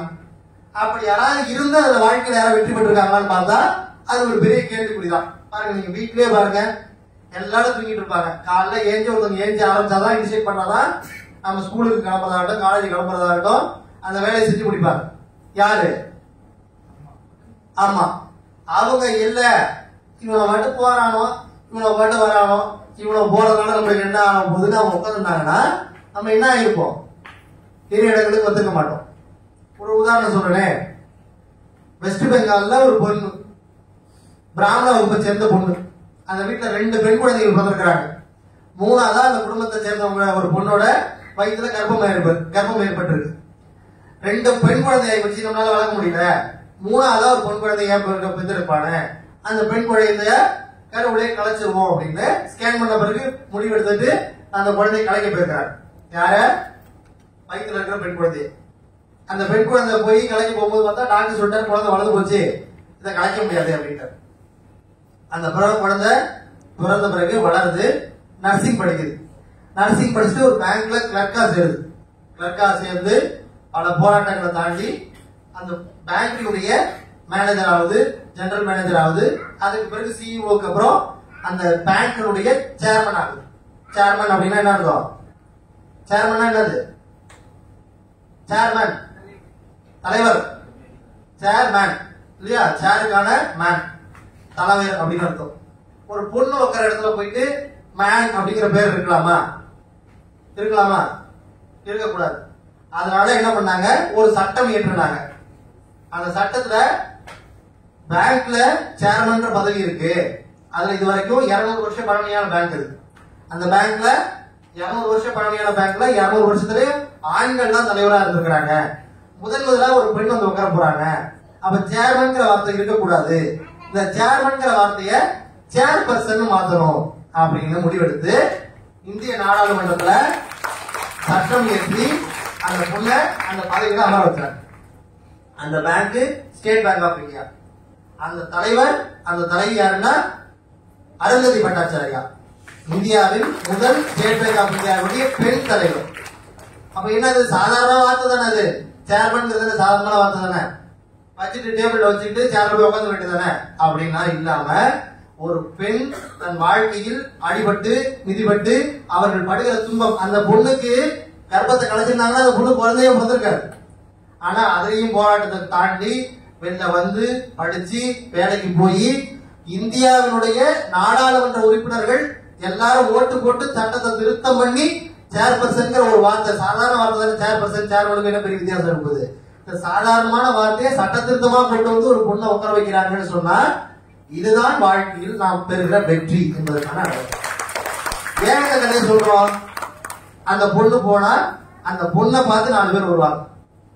இல்லங்க வேணாங்க, நான் வீட்டுல வராட்டி தள்ளிட்டு வீட்டுல இருந்துக்கிறேன், நான் நல்லா குருமா வைப்பேன், குழம்பு வைப்பேன், வீட்டுல இருந்துக்கிறேன் அப்படின்னு பொண்ணு இல்லாம பாரு ஒரு பொண்ணு வந்திருக்கா, அந்த பொண்ணு இந்த மாதிரி வந்து சாதனை பண்ணிருக்கா, நீ அந்த மாதிரி வரணுன்ற மாதிரி சொல்லி அடுத்தவங்களுடைய வாழ்க்கையை நம்மளால தயார்படுத்த முடியும். என்ன பெரிய சாதனை பண்ணிட்டாங்க இவங்க வந்து அப்படின்னா, யோனோ கேஷ் அப்படின்னு ஒண்ணு இருக்கு தெரியுமா? அது கொண்டு வந்தது அவங்க தான். யோனோ கேஷ்ன்றது கிரெடிட் கார்டு இல்லாமலே நம்மளால பணம் எடுக்க முடியும், அதை கொண்டு வந்தது அவங்க தான். பெண்கள் மேல டெபாசிட் பண்ணா, பெண்கள் மேல ஹவுசிங் லோன் வாங்கினா இன்ட்ரெஸ்ட் ரேட் கம்மின்னு கொண்டு வந்தது அவங்க தான். இதுல என்ன சாதனை நடக்கும்? பெண்கள் பேர்ல ஹவுசிங் லோன் வாங்கினா இன்ட்ரெஸ்ட் ரேட் ஜென்ஸுக்கு 9%, லேடிஸ்க்கு 7%. இதுல என்ன சாதனை நடக்கும்? யாராவது ஒருத்தவங்க யோசிச்சு பார்க்கலாமா? என்ன பெருசா சாதனை நடக்கும்? இது அவங்க கொண்டு வந்த திட்டம். இதுல என்ன சாதனை நடக்கும்? ஒரு ஆண் வந்து சொத்து வாங்குறான்னா, வீட்டை வாங்குறான்னா, அவன் பேர்ல வாங்கினான்னா 9% வட்டி கட்டணும் பேங்க்கு. ஒரு பொண்ணு தான் பேர்ல வீட்டை வாங்கினாங்கன்னா, லோன் வாங்கினாங்கன்னா, வீடு என் பேர்ல இருக்கு லோன் கொடுங்கன்னு கேட்டாங்கன்னா 7% வட்டி. 9,000 ரூபாய் கட்ட வேண்டிய இடத்துல 7,500 ரூபாய் நம்ம வட்டி கட்டினா போதும்னா ஆட்டோமேட்டிக்கா எல்லாரும் என்ன பண்ணுவாங்க? என் பேர்ல வீடு வேணாங்க, என் ஒய்ஃப் பேர்ல நான் லேண்ட் எழுதி வைக்கிறேன், என் ஒய்ஃப் பேர்ல வீடு கட்டுறேன், என் ஒய்ஃப் பேர்ல லோன் வாங்குறேன்னு பெண்ணுக்கு இயல்பாவே சொத்துரிமை வருவதற்கான வாய்ப்பு ஏற்படும். இது எவ்வளவு பெரிய சாதனை தெரியுங்களா? யோசிச்சு பாருங்க. பொண்ணுக்கு வீடு கிடையாது, பொண்ணுக்கு சொத்து கிடையாது, பொண்ணுக்கு நகை கிடையாதுன்னு சொன்ன காலம்லாம் தாண்டி இல்லங்க ஒய்ஃப் பேர்லயே நான் வீடு எடுக்கிறேன் அப்படின்னு ஆண்களும் மாறி அந்த மனநிலைக்கு கொண்டு போய் அவர்களை தள்ளுதுன்னு சொன்னா இது ஒரு பெண் செய்த சாதனை. எப்படி கஷ்டப்பட்டு ஒரு பொண்ணு வந்ததுனாலதான் அடுத்த பொண்ணுகளுக்கு அவங்க வாழ்க்கை கொடுக்கணுங்கிற மாதிரி என்ன ஆகுது? இப்ப இது என்ன பாருங்க, ஒரு செயின் ரிலேஷன் மாதிரி இருக்கு பாருங்க. அப்ப ஒருவர் பெறுகிற கஷ்டப்பட்டு பெறுகிற வெற்றி அடுத்து வருகிறவர்களுக்கு ஒரு முன்னுதாரணமா இருக்கு. நம்ம எல்லாரும் அப்துல் கலாம் பத்தி பேசிடுவோம். எப்படி கிடைச்சது? சும்மாவா கிடைச்சது அவருக்கு இந்த பதவி? அவருடைய வாழ்க்கையை திரும்பி பார்த்தா அது 1000 கேள்வி இருக்கு. தன்னுடைய அக்காவோட நகையெல்லாம் வித்துதான் MIT-ல வந்து படிக்கிறாங்க. யாரு? அப்துல் கலாம் அவர்கள் MIT-ல படிச்சார். MIT மெட்ராஸ் இன்ஸ்டிடியூட் அப்படின்னு. அங்க படிக்கும் போது ஒரு பெரிய வெள்ளம் ஏற்பட்டு ராமேஸ்வரத்துல எல்லாரும் பாதிக்கப்பட்டிருக்காங்க. அக்காவை போய் பார்க்கணும், தான்கிட்ட காசு இல்ல, தான்கிட்ட இருக்கிற புக்கு ஏரோநாட்டிக்கல் சயின்ஸ் அப்படிங்கிற புத்தகம், அந்த ஒரு புத்தகத்தை கொண்டு போய் பழைய இரும்பு கடையில இரும்பு பொருள்லாம் வாங்கி விற்கிற கடையில கொண்டு போய் போடுறாரு. 400 ரூபாய் வாங்கிட்டு எதுக்கு எவ்வளவு பெரிய புக்கு கொண்டு போடுறேன்னு அந்த கடைக்காரர் கேட்க, இல்லைங்க எங்க அக்காவுக்கு உடம்பு சரியில்லை, இது மாதிரி ஆபத்துல இருக்கிறாங்க, உங்களை பார்க்க போறேன், 400 ரூபாய் பணம் தேவைப்படுது அப்படின்னு அந்த புத்தகத்தை வாங்கிட்டு அந்த 400 ரூபாய் பணத்தை கொடுத்துட்டு, நீங்க போங்க தம்பி, நீங்க எவ்வளவு நாள் கழிச்சு வேணா வாங்க, நான் உங்களுடைய புத்தகத்தை அப்படியே வச்சிருக்கிறேன் விற்காம, நீங்க உங்களால எப்ப முடியுமோ அப்ப வந்து இந்த புத்தகத்தை வீட்டுங்கன்னு அந்த பழைய இரும்பு கடைக்காரர் சொல்லியிருக்கிறாரு. அவரும் போயிட்டு அக்காவை பார்த்துட்டு திரும்ப ரிட்டர்ன் வந்து பணத்தெல்லாம் திரட்டிக்கிட்டு கொண்டு போய் அந்த புத்தகத்தை, அடமான வச்ச புத்தகத்தை திரும்ப மீட்டு வாங்கி படிச்சு என்ன படிச்சாரு, ஏரோநாட்டிக்கல் சயின்ஸ் படிச்சாரு. 14 பேர் செலக்ட் ஆகிருக்கிறாங்க. இவரால செலக்ட் ஆக முடியல, தற்கொலை படிக்கலான்னு போனது நார்த் இந்தியாவில. ராமகிருஷ்ணா மிஷன்ல பேசின பேச்சை கேட்டு தன்னுடைய மனநிலையை மாத்திக்கிட்டு தன்னுடைய பணியை தொடர்ந்து இந்தியாவுடைய மிகப்பெரிய அறிவியல் விஞ்ஞானியாக, நாம் போற்றுகிற தலைவராக, எல்லா தெருவிலையும் இருக்கிற பிள்ளைகள், எல்லா ஊர்லயும் இருக்கிற பிள்ளைகள் சைக்கிள் அவருடைய படத்தை வச்சுக்கிட்டு அவருடைய இறப்புக்கு அஞ்சலி செலுத்தினார்கள் சொன்னா, இவரு படிக்க வேணாம்னு நினைச்ச அக்கா இருந்திருந்தாங்கன்னா இவர் வந்திருக்க முடியாது. தன்னுடைய பணத்தை கொண்டு போய் அந்த புக்கை திரும்ப அவர் வாங்கினா நம்மளுக்கு ஒரு சைக்கிள் கிடைச்சிருக்க முடியாது. தனக்கு வேலை கிடைக்கல, தான் போய் தற்கொலை பண்ணி போவே நினைச்சவருக்கு ராமகிருஷ்ணா மிஷன் கிடைக்கலன்னா நமக்கு அப்துல் கலாம் என்கிற ஒரு பெரிய தலைவர் கிடைச்சிருக்க மாட்டாரு. வாழ்க்கை நம்மளுக்கு எவ்வளவு அப்சர்வன்ஸ் கொடுக்குது பாருங்க. ஒவ்வொரு இடங்களையும் இடைஞ்சல் கொடுத்துட்டே இருக்கு. அந்த இடைஞ்சலாம் தாண்டி நாம வெற்றி பெற்றோம்னா அந்த வாழ்க்கை எத்தனையோ பேருக்கான வாழ்க்கையாகுது, உதாரணமா மாறுது. அப்ப நம்ம என்ன பண்ணணும், சும்மாவே இருந்துட்டு இல்லைங்க போதும் அப்படின்னு ஒரு மனநிலைமைக்கு வந்து வாழ்க்கை இதோட முடிச்சுக்கிட்டா என்ன ஆகும், நம்ம வாழ்க்கை நம்மோட முடிஞ்சு போடும். என்கிட்ட இருக்கிற ஒரு வெளிச்சம் பக்கத்துல போய் சேராது. என்ன யாராவது உதாரணமா சொல்லுவானா, அவர் எவ்வளவு பெரிய ஆள் தெரியுமா, டெய்லியும் காலைல எழுந்தாருன்னா காபி குடிப்பாரு, டிஃபன் சாப்பிடுவாரு, போய் தூக்கிடுவாரு, அவரை மாதிரி நீ வரணும்டா சொல்லுவோம். யாராவது அவரை மாதிரி எவ்வளவு பெரிய ஆள் தெரியுமா, புகையை விட்டாருன்னா வட்ட வட்டமா விடுவாரு, அவரை மாதிரி நீ வரணும் எந்த அப்பாவை சொல்லுவானா, இவன் சொல்லுவான் அவர் வட்ட வட்டமா விட்டா மாவட்டமா விடுவாங்க. அப்ப உதாரணமாக சொல்வதற்கு கூட இப்படியா இருக்கிற மனிதர்களை நம்ம சொல்ல மாட்டோம். இன்பத்தோடு வாழற, எதையும் செய்யாம இன்பத்தோடு அப்படியே கடந்து போயிடலாம் நினைக்கிறவர்களை நம்ம உதாரணமா சொல்ல மாட்டோம். ஆனா துன்பத்துல ஒரு பொண்ணு யாரோ சொன்னாங்க, நாம துன்பத்தில இருந்து அதுல இருந்து கிடைக்கிற வெற்றி பெரிய மகிழ்ச்சி நமக்கு கொடுக்கணும்னு சொன்னாங்க. எவ்வளவு பெரிய மகிழ்ச்சி கொடுக்கணும்னா, நமக்கு அடுத்து வருகிறவர்களையும் நம்ம பார்த்து இவங்களை மாதிரி வரணும்பான்னு சொல்லுகிற அளவுக்கு நம்மளுக்கு மகிழ்ச்சியை கொடுக்கும். அப்படின்னு என்னை பார்த்து 4 பேர் வரான்னா எனக்கு எவ்வளவு பெரிய மகிழ்ச்சியா இருக்கும், என்னை பார்த்தா சார் இதை பண்ண அப்படின்னா இவனுக்கு எவ்வளவு மகிழ்ச்சியா இருக்கும். அதுதான் நம்முடைய வாழ்க்கை மற்றவர்களுக்கு கிடைக்கிற ஒரு ஆதாரமாக இருக்கும். ஆக மனிதம் எங்கே தொடங்குதுன்னு சொன்னா, நம்முடைய வாழ்க்கை நம்மோடு முடிவதில் இல்லை மனிதம், நம்முடைய வாழ்க்கை நம்மோடு முடிவதில் இல்லை மனிதம், நம்மோட வாழ்க்கை மற்றவர்களுக்கு பாடமாகிற பொழுதுதான் நம்முடைய வாழ்க்கை மனிதம் பெறுகிறது, புனிதம் பெறுகிறது. அப்படின்னு சொன்னா நம்முடைய போராடி கிடைக்கிற வெற்றிகள் சாதாரணமாக வாழ்க்கையை வாழாத நம்முடைய வாழ்க்கை மற்றவர்களுக்கு உதாரணமாக இருக்க போவதல்ல. அது ஒரு சின்ன குழந்தைக்கு கிடைக்கிற திணி பட்டத்தை போல, நம்ம கிட்ட இருக்கிற திணி பட்டத்தை குழந்தை சாப்பிட்டு அப்படி தூக்கி போட்டு போயிடும், பாதி சாப்பிடும் பாதி போட்டு போயிடும். ஆனா இவர்களுக்கு கிடைக்கிற வெற்றி என்பது பல நாள் காத்திருந்தவர்களுக்கு கிடைக்கிற சாப்பாடு போல. அதனுடைய அருமை அவனுக்கு புரியும், அந்த அருமையை அவன் அடுத்தவனுக்கு சொல்லித் தருவான். வாழ்க்கை இதுதான் என்பது மற்றவர்களுக்கு புரிய வைப்பான். மனிதம் வளரும் என்று சொன்னால், அருமை பெரியவர்களே, இங்கு பேசிய அத்தனை பேருடைய தீர்ப்பாக, கவனித்திருக்கிற உங்களுடைய பேச்சாக, கவனித்திருக்கிற உங்களுடைய தீர்ப்பாக, இவர்கள் பேசியிருக்கிற பேச்சினுடைய தீர்ப்பாக, மனித வாழ்க்கை என்பது மகிழ்ச்சியாக வாழ்வதுதான், அல்டிமேட்டா தான். அதுக்கு நம்ம மாற்றுக்கிறது கிடையாது.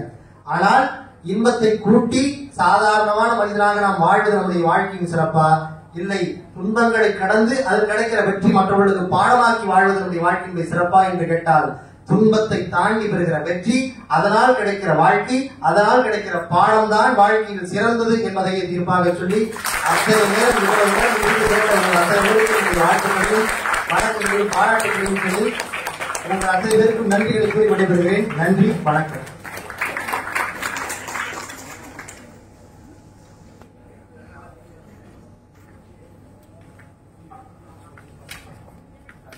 சிரிப்போடு ஆரம்பிச்சு சிறப்பான கருத்துக்கள் பேசி இறுதியா தரமான தீர்ப்பு கொடுத்த நடுவருக்கு நன்றி. பேச்சாளர்கள் மற்றும் அவர்கள் அனைவருக்கும் நன்றி. விருந்து தமிழரோட பண்பாட்டுல இருக்க முக்கியமான ஒரு விஷயம். விருந்துனா என்ன?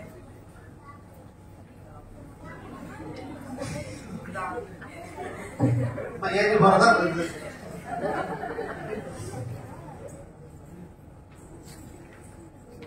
அனைவரையும் கூப்பிட்டு மொழி, மதம், இனம் எதையும் பாராமல் மன நிறைவோட எல்லாருக்கும் வயிறு நிறைய போடுறதுதான் விருந்து. அந்த விருந்துக்கு கோல்டன் ஜூப்ளி ஹாலுக்கு எல்லாரையும் அழைக்கிறேன்.